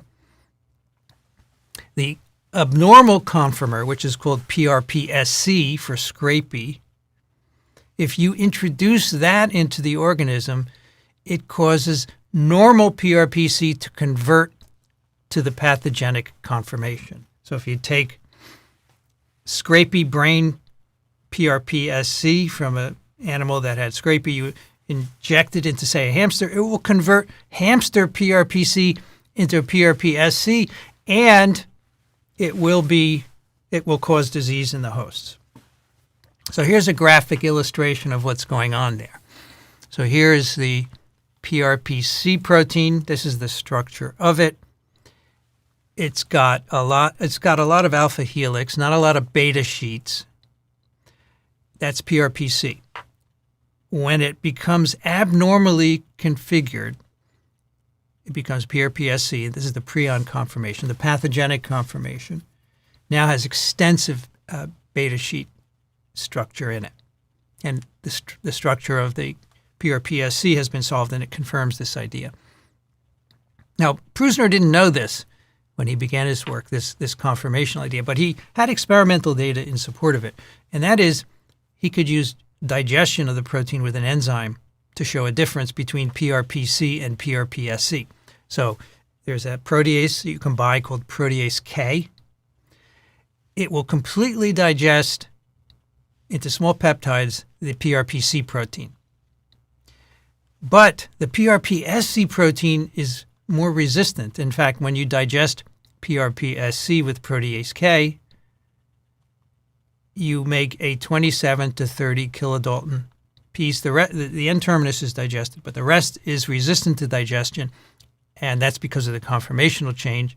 And he could use this as a diagnostic assay to see if his animals were developing prion disease. And so you'll see 2730 come up in subsequent slides. That's the reason. That's the protease K resistant fragment. So the prion hypothesis was further substantiated by showing that mice in which you have deleted both copies of the PRNP gene, you can readily do that in mice, they're fine. Mice don't have a problem lacking PRPC, but when you inject them with prions from other animals, from sheep, for example, they're resistant to infection. So the gene, having the prion gene, is essential for developing the disease. So how do you get a prion disease? Well, you could be infected, and we'll talk about ways that you could acquire prion protein from an infected host, or you could have rare mutations in the gene which predispose the protein to misfolding. So you can either be infected or you can have a spontaneous misfolding. We'll go into that more in a bit. But in either case, whether you are infected or you have a mutation in your PRNP gene, eventually the PRPSC accumulates in the CNS, so the PRPC is converted to PRPSC, and that leads to the symptoms of the disease. That's the idea here. Now, there are 3 types of spongiform encephalopathies: infectious, familial, and sporadic. So infectious is the kind where you acquire PRPSC from another source. You could eat it. You could receive a blood transfusion with contaminated material. You could get a transplant, a corneal transplant, for example. This has been transmitted by that way. Because when you think about it, if someone dies and their corneas are donated, you may not know that they had a prion disease. And therefore, you're getting their prions, their PRPSCs with the corneal transplant. Those will go into your CNS and catalyze conversion of your PRPSC to PRPSC. So that's infectious. Then we have familial, where you inherit from your parents mutations in the PRNP gene that predispose the protein to misfolding. And then we have sporadic, where there is no mutation in your PRNP gene. You have the normal gene, yet the protein somehow sporadically misfolds. And once you have a little bit of PRPSC, then you are down the road to converting most of your PRPSC and getting the disease. So all 3 kinds can be transmitted experimentally to animals, either by inoculation or ingested. So if you can infect, say, an animal with material from an infected individual. If you had a animal that developed familial or sporadic disease, you could take their diseased tissue and inject that into another host and confer the disease. So in the end, you're making PRPSC in all cases, and that can be transmitted to other animals. So in terms of human TSCs, let's explore those. First, let's talk about infectious or transmissible forms of human TSCs. We have Kuru. We have transmission of the disease by transplantation of infected corneas, contaminated hormones, or transfusion, blood transfusion of patients with CJD. And this, we don't know they have CJD at the time of the donor. So that's called iatrogenic spread. We have BSE, bovine spongiform encephalopathy. We actually cause the disease in cattle, and then we eat the cow meat and we get it, and that's called variant CJD. So these are all infectious forms of TSCs. Kuru was first detected in the 4 people of New Guinea. So there's New Guinea there, and it was a disease that had been known to be present for many years, and it looks exactly like a TSC, a long neurological disease, degenerative disease leading to death. 30-year incubation period in this particular individuals. And Carlton Gajdusek, an American virologist, went there to study them. In fact, in his book, Stan Prusiner talks about going to visit this tribe in New Guinea and speaking with Gajdusek about the disease.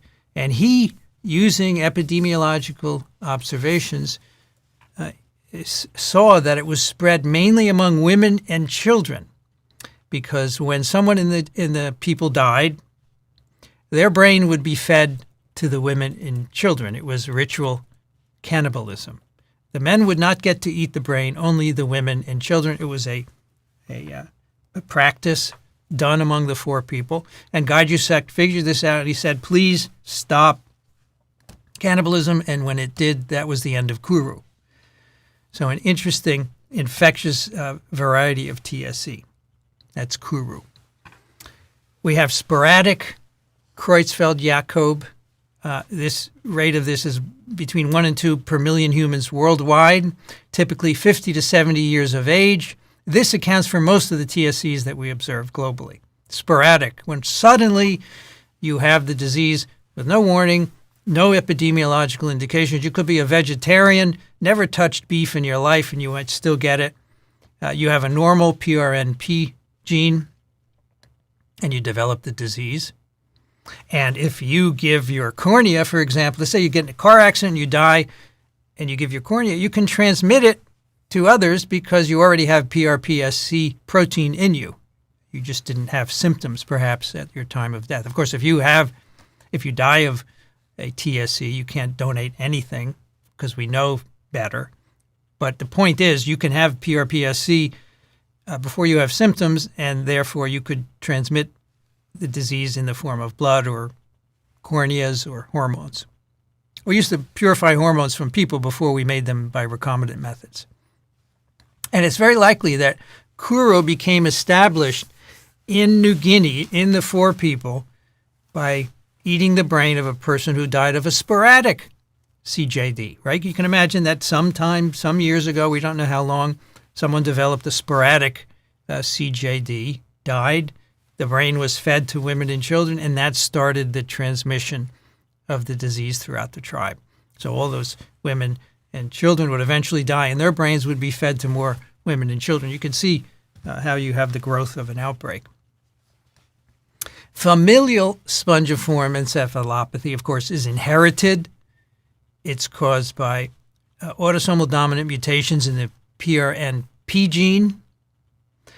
And again, you can develop this disease, and if you don't know you have it, if you don't have symptoms yet, but you're in the incubation period where you're accumulating PRPSC, if you donate organs or corneas upon death, if you donate blood products, you can transmit the TSC to other humans. And this has been documented. I'll show you a graph of that in a moment. So the sporadic disease can end up being transmitted in an infectious manner as well. And so this is a graph of CJD deaths in the U.S. So again, Creutzfeldt-Jakob is probably the most common type of TSC in humans. And this is from 1979 to actually, this is 2019 here. This is the most recent data from the CDC. And on the left, we have the number of deaths with time from 1979, right? And the bars are the total deaths, so it's a cumulative graph. And so we have here 500 or so. We're just over 500 in 2019 total. On the right, we have deaths per million persons. So here's the age-adjusted death rate in red. So the death per million is about holding steady between 1 and 1.5 deaths per million people in the U.S. So it's relatively rare, but with 350 million people, you're going to see it. So how do you get this how do you get this from various routes? So there are the three ways: the genetic, the infection route, and the sporadic route. If you have a mutation in your PRNP gene, or if your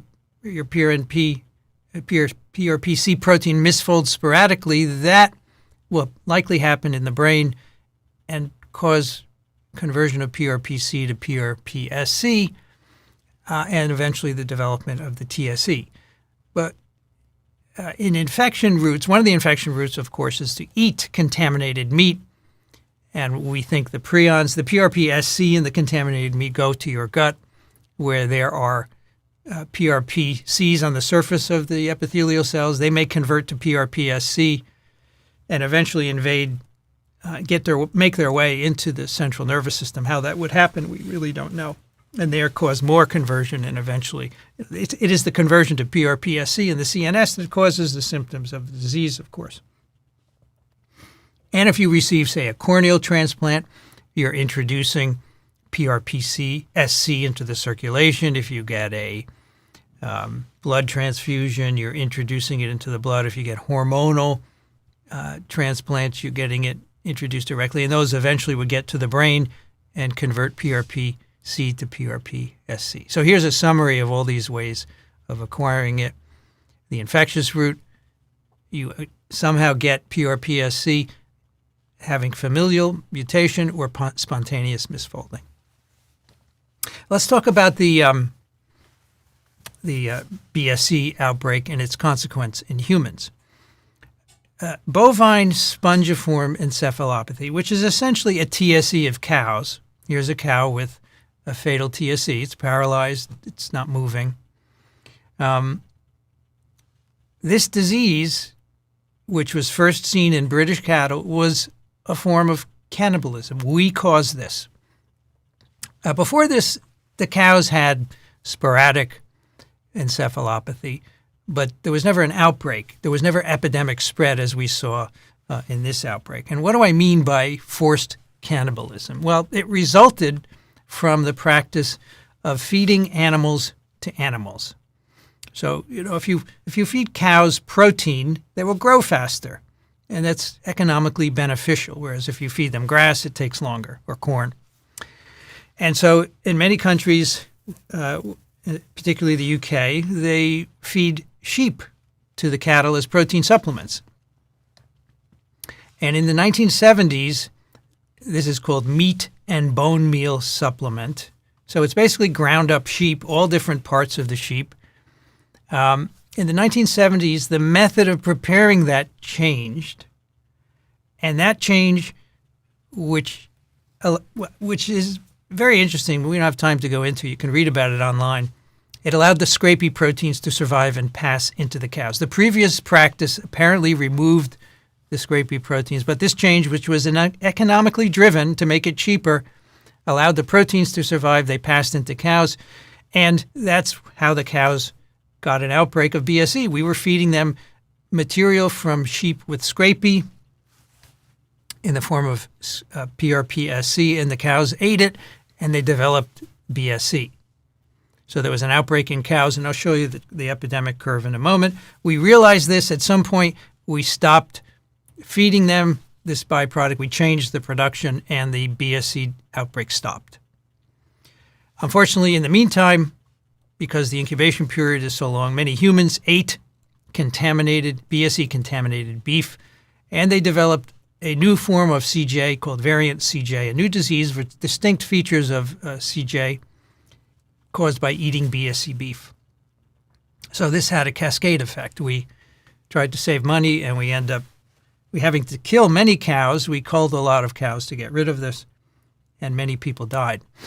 So here are the two epidemic curves. This is cases of BSE in orange, in cows, of course, and here we have thousands, so many, many thousands.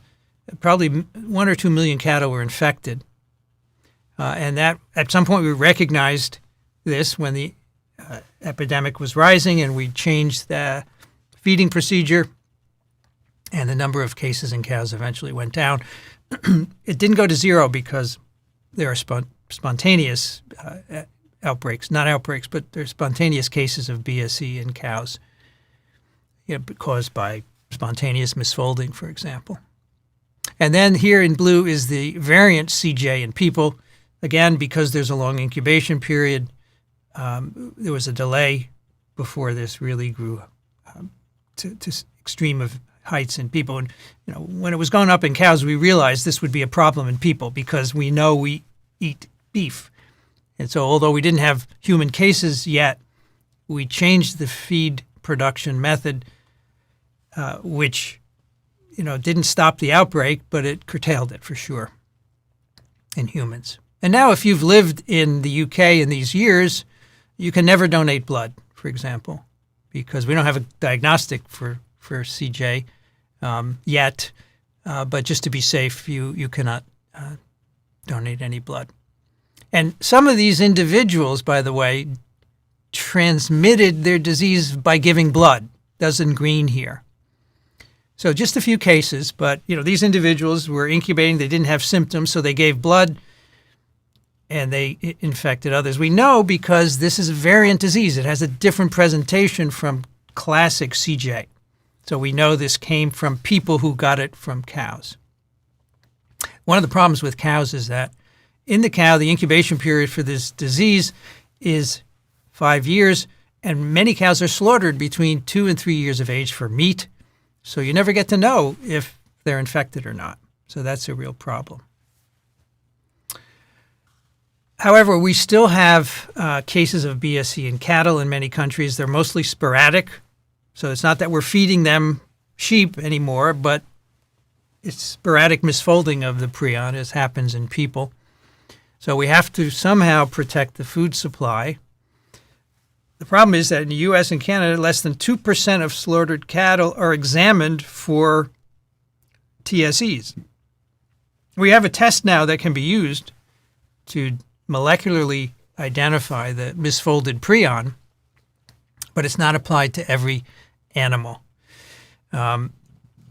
We're also trying to find drugs that would block accumulation of prions. Maybe they could be used, but those haven't come out yet. So in the U.S. and Canada, these are the number of cases. So far, as of 2018, there have been 26. These are cows that have been diagnosed with BSE. And you can see here the number. So the numbers are small. In some years, in this particular year, there were 1, 2, 3, 4, 5 cases in Canada and 1 in the U.S. We screen these together because the two countries are linked, of course. It's North America. It's rarer in the U.S. But this is always a concern because if you have one cow with symptoms of disease, signs and symptoms, you might have more, and maybe they already got into the food chain. So every time there's a cow that's diagnosed, it gets into the news because it is a concern for the food supply. So I would say go for Impossible burgers. That's what I would do. It's rare, but it's real. And this crops up other places. Here are 2 virology blog posts I've written where cases of prion disease were clearly acquired from beef. Here's one where an individual had lived in the UK for a few years, then moved to the Middle East and developed fatal TSE there, and it was clear that he had eaten contaminated beef while in the UK. And here's an example where an individual came to an emergency room. He was acting aberrantly. He shot himself. He pulled out a gun and shot himself in the head, spraying his brains all over the room. A subsequent test showed that he had Creutzfeldt-Jakob, and that was responsible for his aberrant behavior. And because you can't get rid of contamination very well, you can't autoclave. They threw out tens of thousands of dollars worth of equipment in the process of sterilizing the room. So there are now procedures in place to deal with this sort of thing, but because autoclaving doesn't destroy the agent, it's really hard to get rid of. So we have had now 3 clear epidemics of Creutzfeldt-Jakob disease caused by different procedures. So those are shown here. The number of infected patients for each one. So that's the y-axis, number of infected patients, and on the bottom are the years. So at the top is an outbreak or an epidemic of Creutzfeldt-Jakob caused by injection of growth hormones purified from pituitary glands. So before we could make growth hormones by recombinant DNA methods, we used to take pituitary glands from cadavers, purify the growth hormones, and inject it into people. And you can see this outbreak of CJ was caused by that. Peaks in the late 90s, and then we changed the method so there's no more prion protein in there, and that stopped. In the middle is an outbreak of CJ caused by transplantation. In the particular, dura mater grafts were taken from cadavers and put into people. This caused another outbreak. And then at the bottom, of course, variant CJ outbreak caused by eating prion-contaminated meat. 3 epidemics. By the way, the incubation time was 15 years for the pituitary disease, 11 years for the dura mater, and 11 to 12 years for the BSE beef. So a long incubation period. We have now developed an assay for detecting prions, and this was originally done using nasal washing, where you go way up into the olfactory epithelium, because it turns out that the prions are up there. You can now get it from urine and even blood. You take a sample and you put it in a tube. This is kind of like a PCR for proteins. So you take your sample, which let's say theoretically contains PRPSC, which is forming these oligomers. There's extensively beta sheet containing proteins, and they can make long oligomers. And then you mix it with PRPC. And then if there is PRPSC present, the PRPC will be incorporated into these growing oligomers with time, and they will get longer and longer. And you do cycles of sonicating and incubation. Sonicating breaks up the oligomers, and then you add more PRPC, and they get longer and longer, and eventually you can detect them, say, by a Western blot.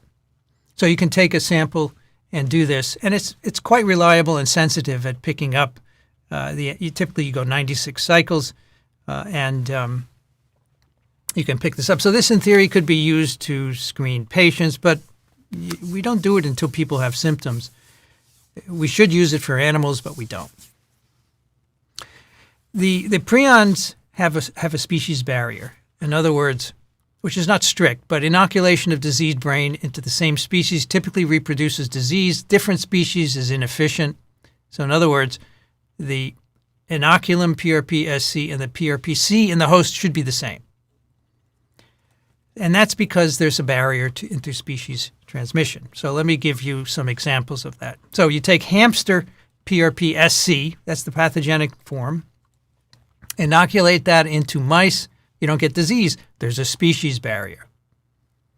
However, if you take mice and you make them transgenic for the PRNP gene from hamsters, then when you inject hamster PRPSC, those mice develop disease. So that's the prion species barrier. If you take cow PRPSC and inoculate them into mice, you do get disease because this particular PRPSC has a broad host range. It actually infects many mammals, including humans. That's why we could get cow BSC by eating beef. So in some cases, the prions can overcome the primary sequence effect on host ferns. And this is why we're worried about BSE, because we can eat cow PRPSC and get the disease. All right, one more question here. Which of the following observations illustrate the prion species barrier? A, mice lacking PRP gene do not develop disease. B, mice-fed hamster PRPSC do not develop disease unless they have a hamster PRNP gene. C, humans consuming BSE develop disease. D, humans may sporadically develop the disease. I'm sorry, I'm supposed to stay on the slide. E, humans may transmit prion disease to other humans via corneal transplants. All right.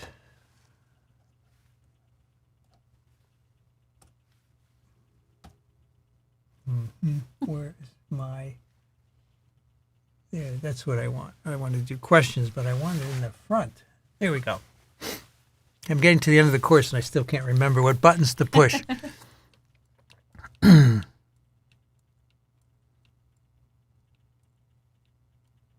Wow, a lot of questions since the last quiz.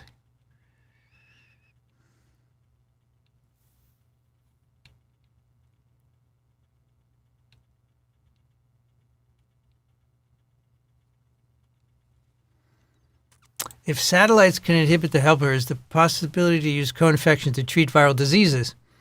Yeah, I mean, in theory, you could, right, if you figured out the right helper, but nobody's done that with, say, SARS-CoV-2. But in theory, yes, I don't see why not.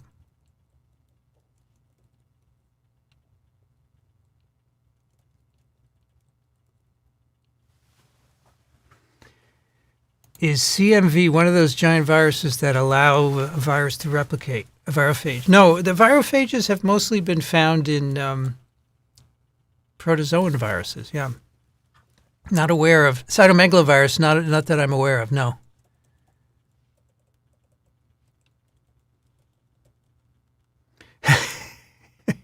Giant viruses appear to infect tiny hosts.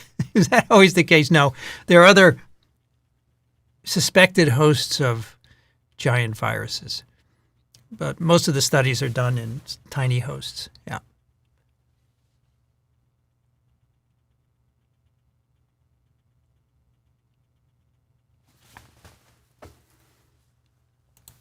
Are there any virophages in mammals? Well, if you call them satellites, yes, right?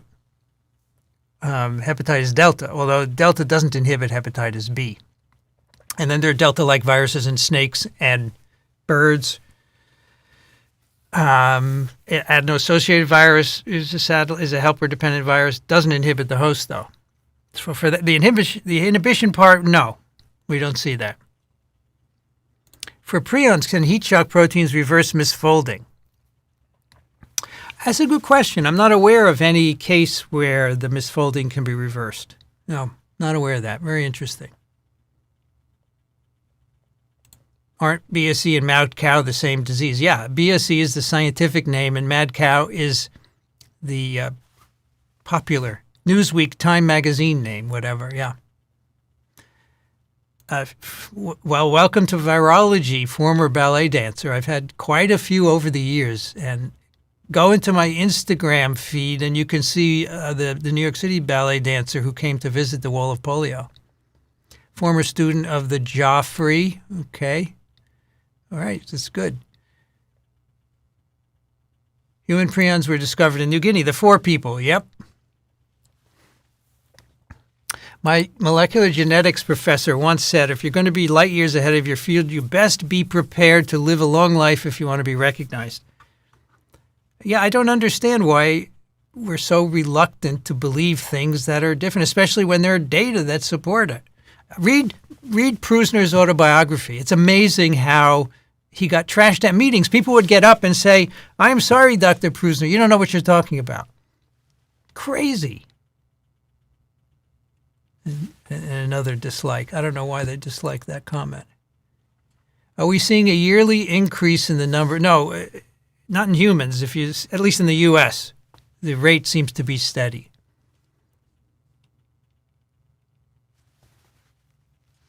Prion Road in Wales and Australia. Interesting. Multiple prion roads. How would you do it? It would have to be after Prusner made the word, right? I would guess so. How do transmitted prions cross the blood-brain barrier? Not clear, but I bet they get taken up into cells in part. But I don't think we know. No.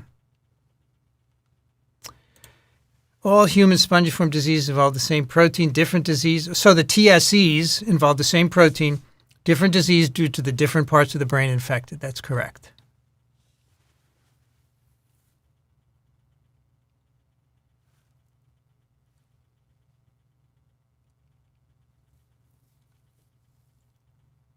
I've heard the theory that we don't see TSEs in pigs because we don't let them grow old enough. Well, I think some pigs, yeah, you might be right. I don't think there are that many pet pigs that grow old. Yeah, maybe that's it. How about feral pigs? It's a good question. We should ask Stan Prusiner. Could prions be thought of as a case of secondary structure being passed between generations?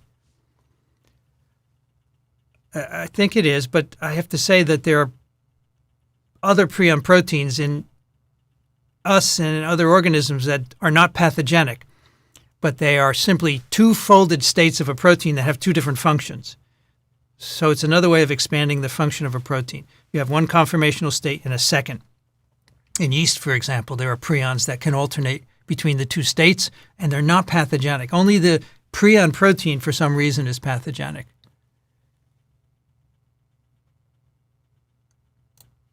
So an alpha helix and beta sheet are formed from the same amino acid sequences. That's correct. The same sequence. I think in the terms of the extensive beta sheet, they form from a random coil, not exactly an alpha helix. They're not structured in some way, and then they become a beta sheet. But how that happens is a good question, right? Is it understood why misfolding happens in the presence of?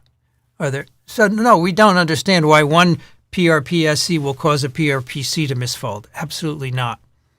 And I'm not aware of other examples of that, although the prion proteins that are not pathogenic would be the similar thing, and they're different proteins. So yes, to answer your question, not just prion protein, other proteins can misfold, but they don't cause disease.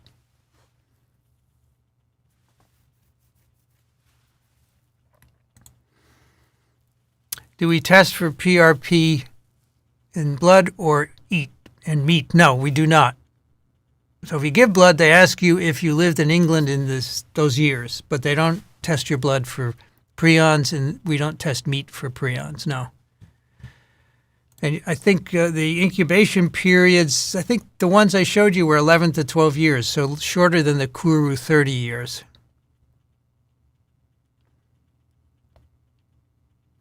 And apparently some can be quicker. I suppose depends when you pick it up.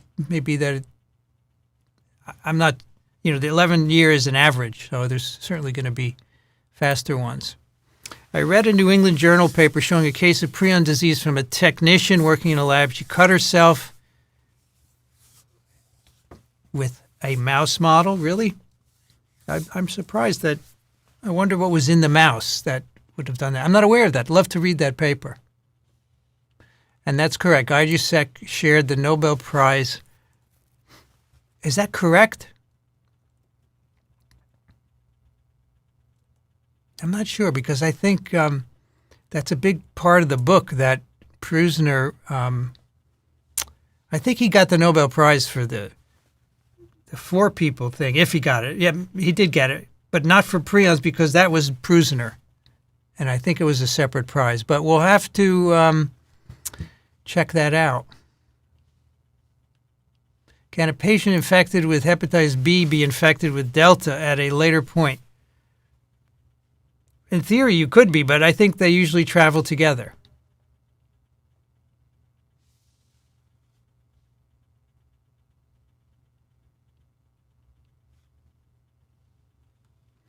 If you avoid animal nervous tissue and brains, can you avoid virtually all spread?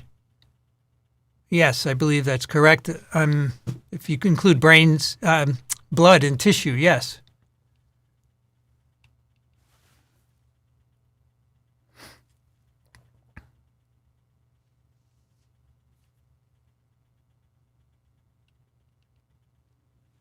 Can humans get variant CJ from sheep?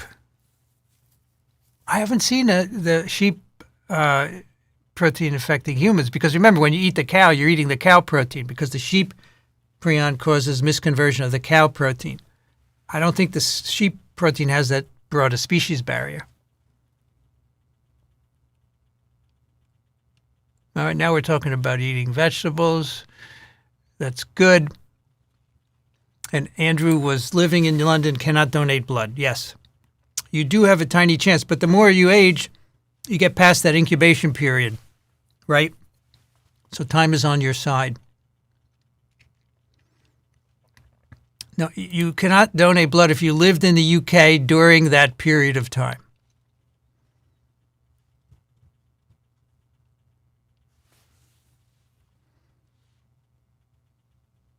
Why doesn't the immune system create antibodies against well, if you're getting a human protein, that would explain it. And I think the cow protein is too similar.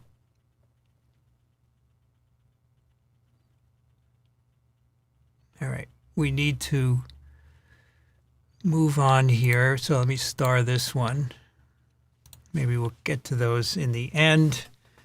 And last subject is chronic wasting disease, which is the name for a TSE of deer and elk and moose, or cervids. It's been found in 27 U.S. states, 4 Canadian provinces, both in free-ranging deer and captive facility, very high percentages in various places.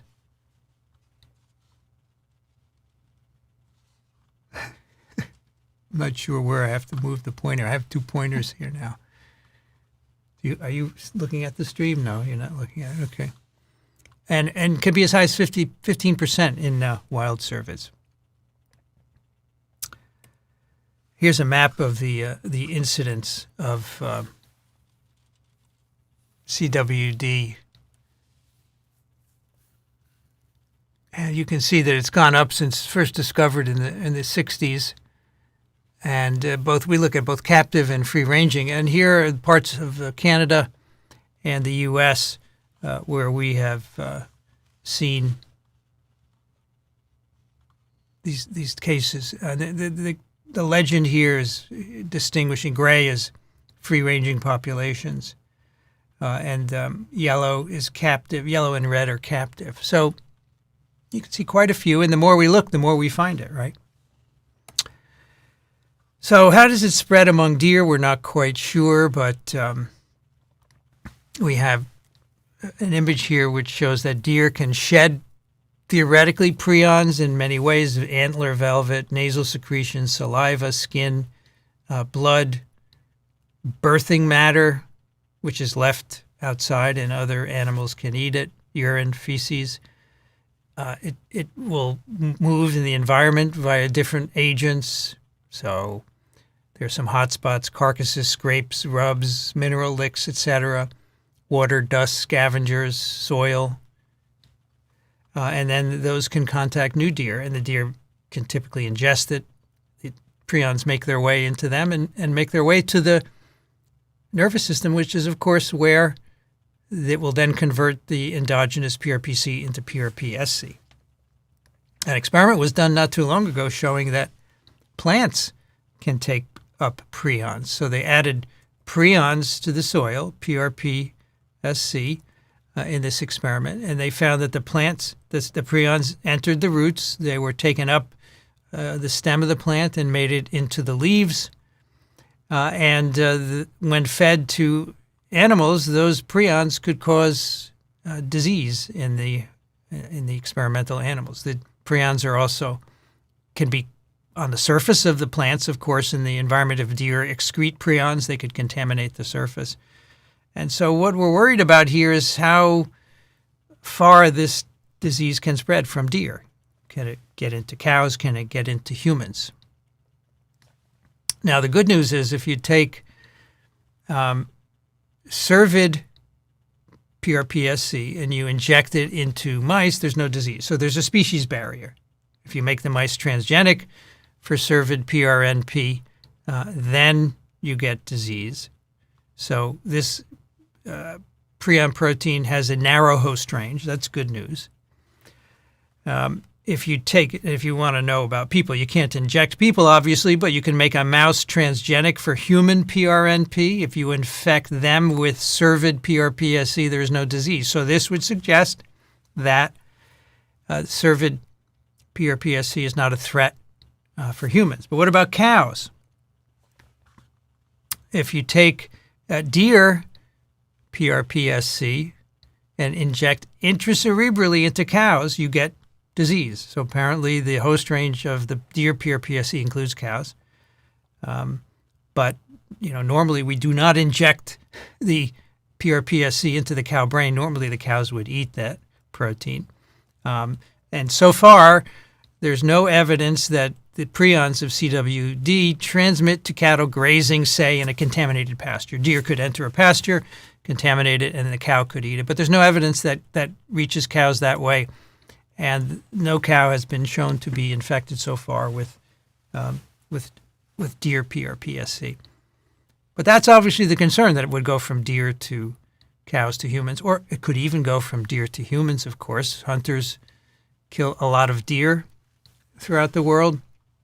And so if you go to this website, cwd-info.org, they will warn you against, for example, shooting an animal or consuming it who appears to be sick.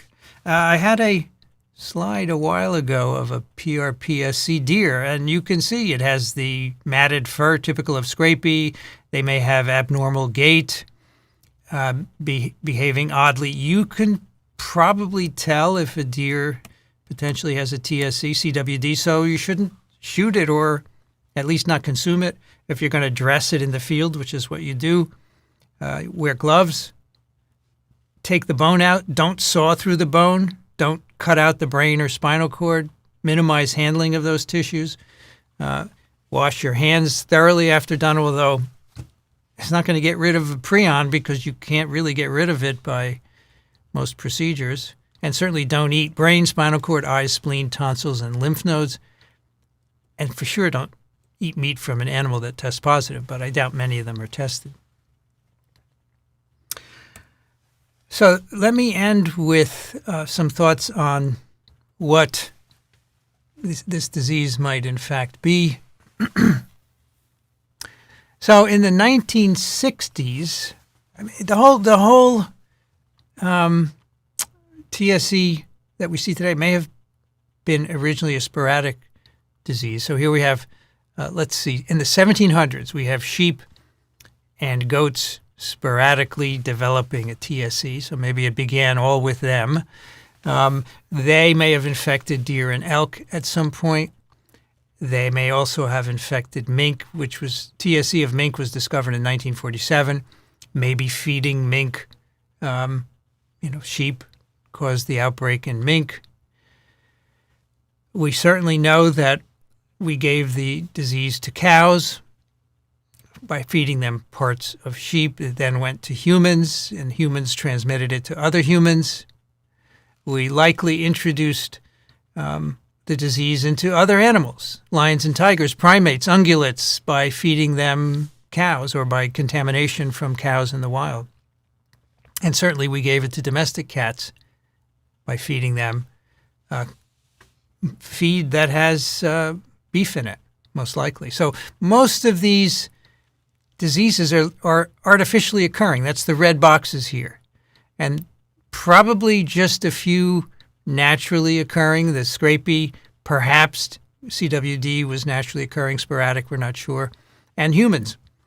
Humans develop sporadic Creutzfeldt-Jakob, and we spread it to other humans by the transplantation processes that I noted to you. So a rather complicated scenario, again, brought on in part by activities that we do.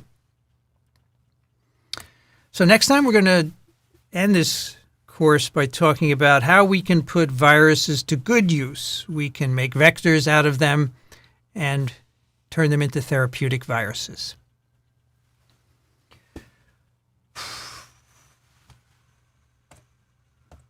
Okay, let's go to some questions here. There were quite a few.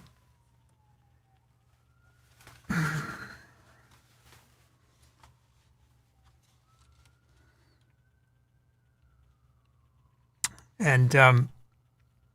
Ozzycam highlights a blog post I wrote some time ago, 2015. After I wrote this, is chronic wasting disease a threat to humans? I got a letter from someone at the USDA, U.S. Department of Agriculture, saying I was scaring people by writing this. There was no evidence that CWD was a threat to humans at all. I don't mean to scare anyone. I just, I think that's a big problem with COVID. So I'm just trying to present the facts. So I heard recently, speaking of meat replacements, Pat Brown founded the company that did Impossible Burgers. He is a professor at Stanford. He's a microbiologist, and I know him from working in my field. He's got now not only beef, Impossible beef, but they have chicken and pork, which they have field tested in countries where those meats are beloved, and they say they're amazing. So his goal is to replace massive cow, pig, and chicken farming, which contributes to environmental issues, right? And that would be great, I think.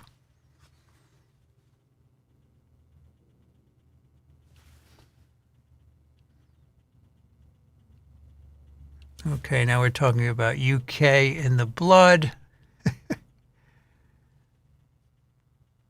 Do I think tau proteins are slowly propagating prions? So I think they're similar. I think a lot of these, and in fact, Prusner has a similar hypothesis. A lot of these long neurological diseases, long incubation period ones, are maybe all involve misfolding, Alzheimer's and so forth.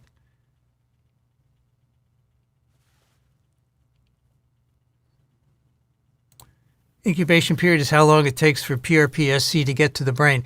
No, I'm defining the incubation period as time to onset of symptoms. So in the case of where you can identify, say, an ingestion or a transplantation, the time from that to onset of symptoms.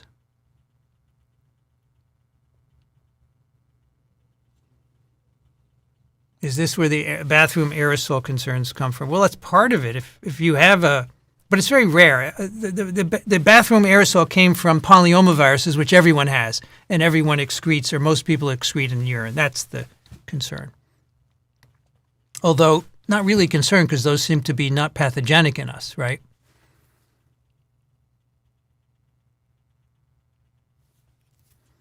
Do prions interfere with MHC? Not that I'm aware of, no. They don't seem to be.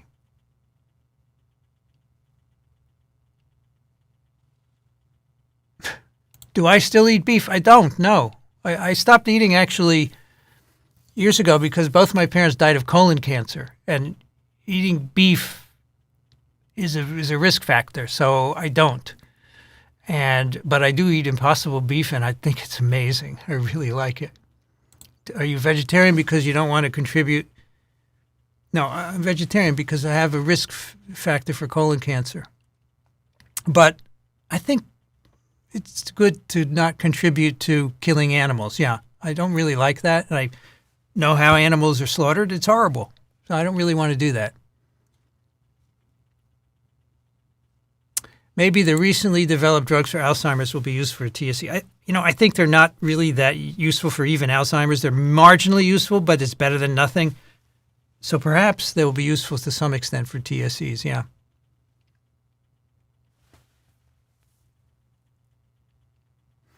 While eating rattlesnake, I thought of the unknown prions in the world. I think you should be careful of exotic meats because you can't. Remember, cooking beef does not destroy prions. That's the problem. You can have it well done, you're still going to get your prions. So you ought to be careful. Yeah. I'm not going to tell you what to do, but just think of that. What's the function of PRPC? Well, apparently mice don't need it. You can make null mice, right? So I don't know what you do in people. You can't take it out of people. You just don't know if that's going to be an issue from birth in people yet. So I don't think that's I think a drug that interferes with the misfolding would be better.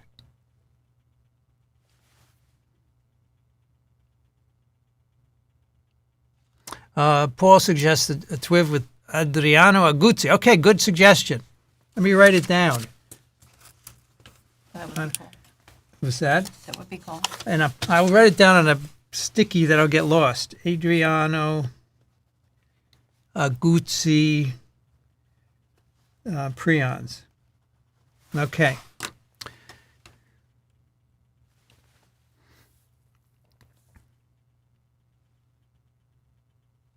Does prions and Novavax have any correlation? No. Novavax is a spike protein. It doesn't have any prion in it, so it's not going to be an issue. How many humans get diagnosed in the U.S. each year? It's on the slide. Go back. 1 to 2 million, 1 to 2 per million per year.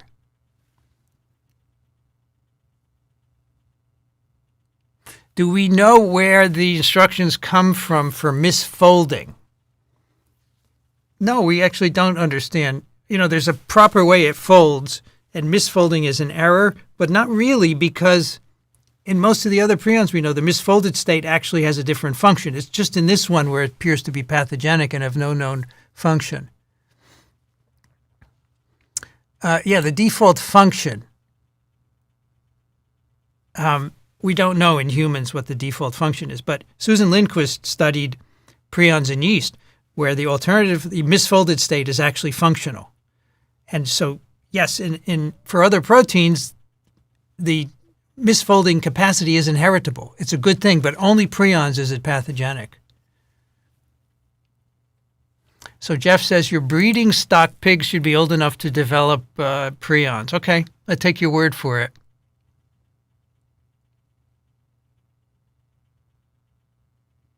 When we were in France, all meat is tested and tracked. That's good. We don't do that here in the U.S. Write your congressman. Tell them to do it.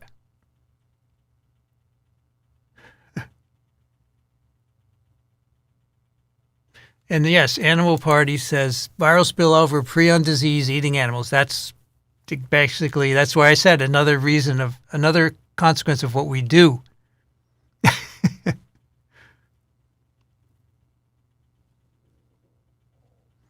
Are there plant vectors of infectious disease that we can worry about? No, the plant viruses typically don't infect us. And if you farm the plants indoors, you're not going to have an issue, right? Because indoor farming avoids that infection.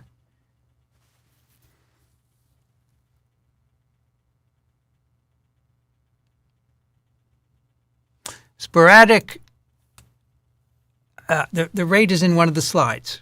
And we don't know the causative factors for sporadic, only familial, where we know there are mutations in the gene associated with it.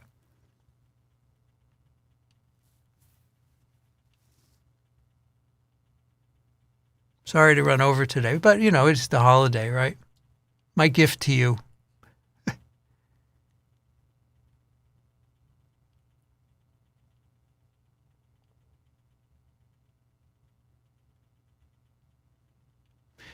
Peter said, when I had brain surgery, rather than use a duromatograph, was patched. Yes, that was smart, Peter, because, well, I think we stopped doing those now, right, because of the outbreak.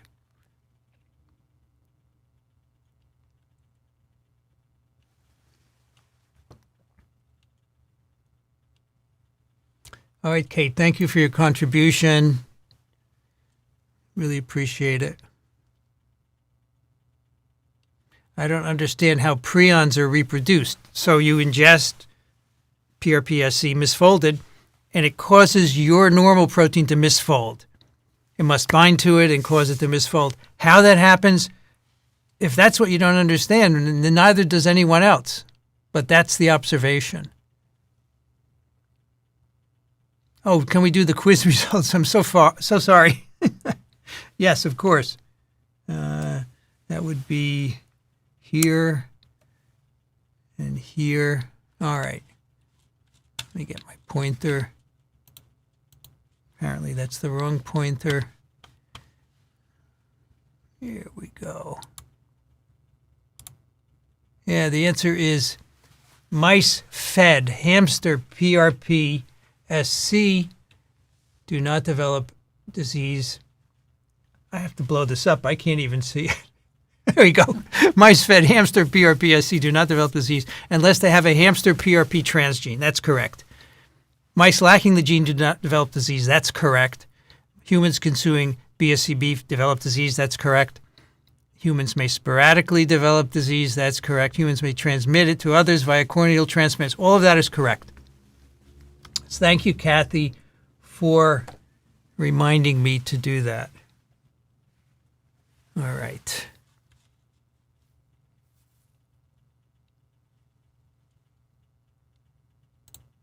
What size shirt do you wear? I'm going to get you something to remember Nebraska by. Which reminds me, Jeff, I have to let you guys know when I'm coming. Nebraska trip.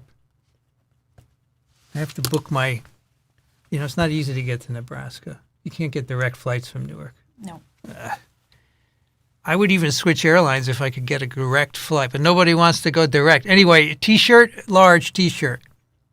If something else, you have to let me know, but it's probably a T-shirt. Thank you, John, for your contribution. Happy holidays. Have I ever had Impossible Burgers from Burger King? I have, yes. They do sell an Impossible Burger. I've had them from lots of places. First time I had one was after a TWIV in San Diego. We went to a restaurant. We had a long time before our flight. The whole crew went to some nice restaurant, and we had them. And they said they didn't have Impossible. They had the other one. There's another brand. Beyond. What is it? Beyond Burger. For some reason, they switched. People didn't like the one.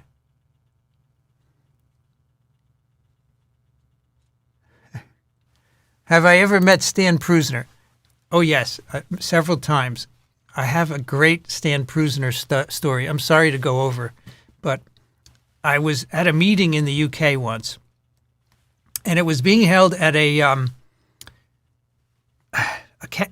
royal castle, one of these places in the countryside, which is one of the royal properties, right?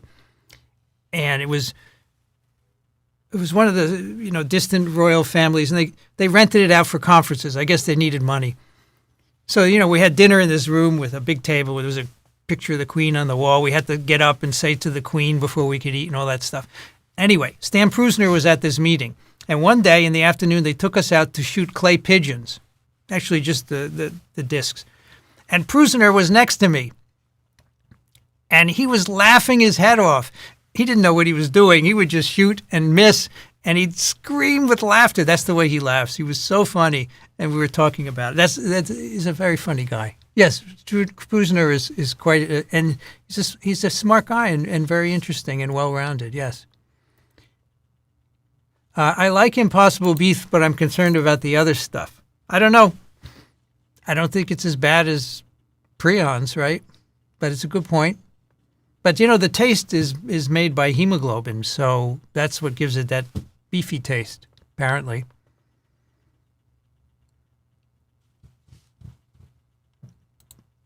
Do you think it's likely that viruses exist on comets or other interstellar objects, other planets? I don't know. Is there life? I don't think so. I don't think there's life anywhere else, but that's my personal viewpoint. I think it's unique to Earth, but I know you're going to disagree. So if there's life somewhere else, there's viruses for sure.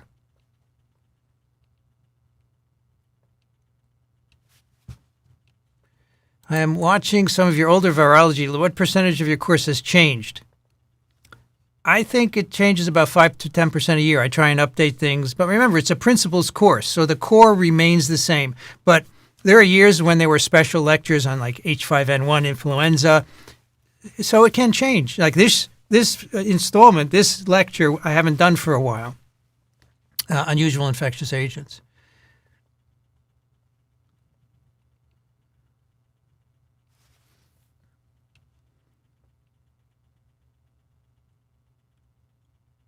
It might change after meeting Abruzzi. Was that her name? What's that? Oh. This guy, Adriano. What might change? My prion lecture? Yeah. Yes. So Vanity says if I do a TWIV with a Guzzi, I might change the prion lecture. But I would say 5 to 10% changes every year. Santa Racaniello. Thank you. You're welcome. Appreciate it. In the stream last week, I got to the end. I saw that. Did you see that? You weren't there, but I skipped a lot of questions, but it was a Pyrrhic victory, I guess. I was here. I was there. You were there? Mm-hmm. Sorry. Monday was tough, but I was there Wednesday. No direct links to Nebraska. It's such a vacation hotspot. I'll be in touch, Jeff. It's still a couple of months. It's not till May, but I'll let you know my plans. Okay, we want to go overtime. Thank you very much for your contribution. I know there are at least 2 of you in Nebraska, so the plan is to give a seminar, but if you wanted to do a local TWIV, I have to contact the organizers and see if they're into that. I'd do it. I'd stay an extra night to do that. It's no problem. Are you going to Omaha? Lincoln. Lincoln. That's where the university is, yeah. Delta has a direct flight to Omaha out of LaGuardia. Oh, I didn't want to go to LaGuardia. Oh, my God. That's like miles away from me. And it's a tiny airport. The runways are short, right? They are short. Yeah. I remember years ago a plane went off into the water at LaGuardia when I was first at Columbia, yeah. I'm sorry I'm chatting with Vanity here on my left. Here she is. Say hi again. She must be cold in here. Are you cold? No, perfect. Yeah. So Paula asks you if I can get mail.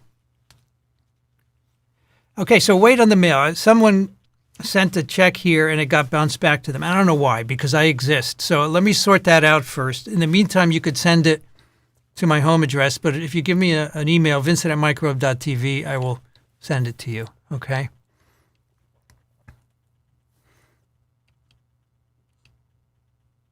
Okay, looks like we reached the end, so I want to thank you all for coming. 196 of you. Most of you liked it. That's great. Thanks to the moderators, Mr. Ozzy, Cam, Les, and Vanity, who has joined me here. And this is the second to last session of this course. Thanks for coming, everyone, especially in your holiday week. And be safe.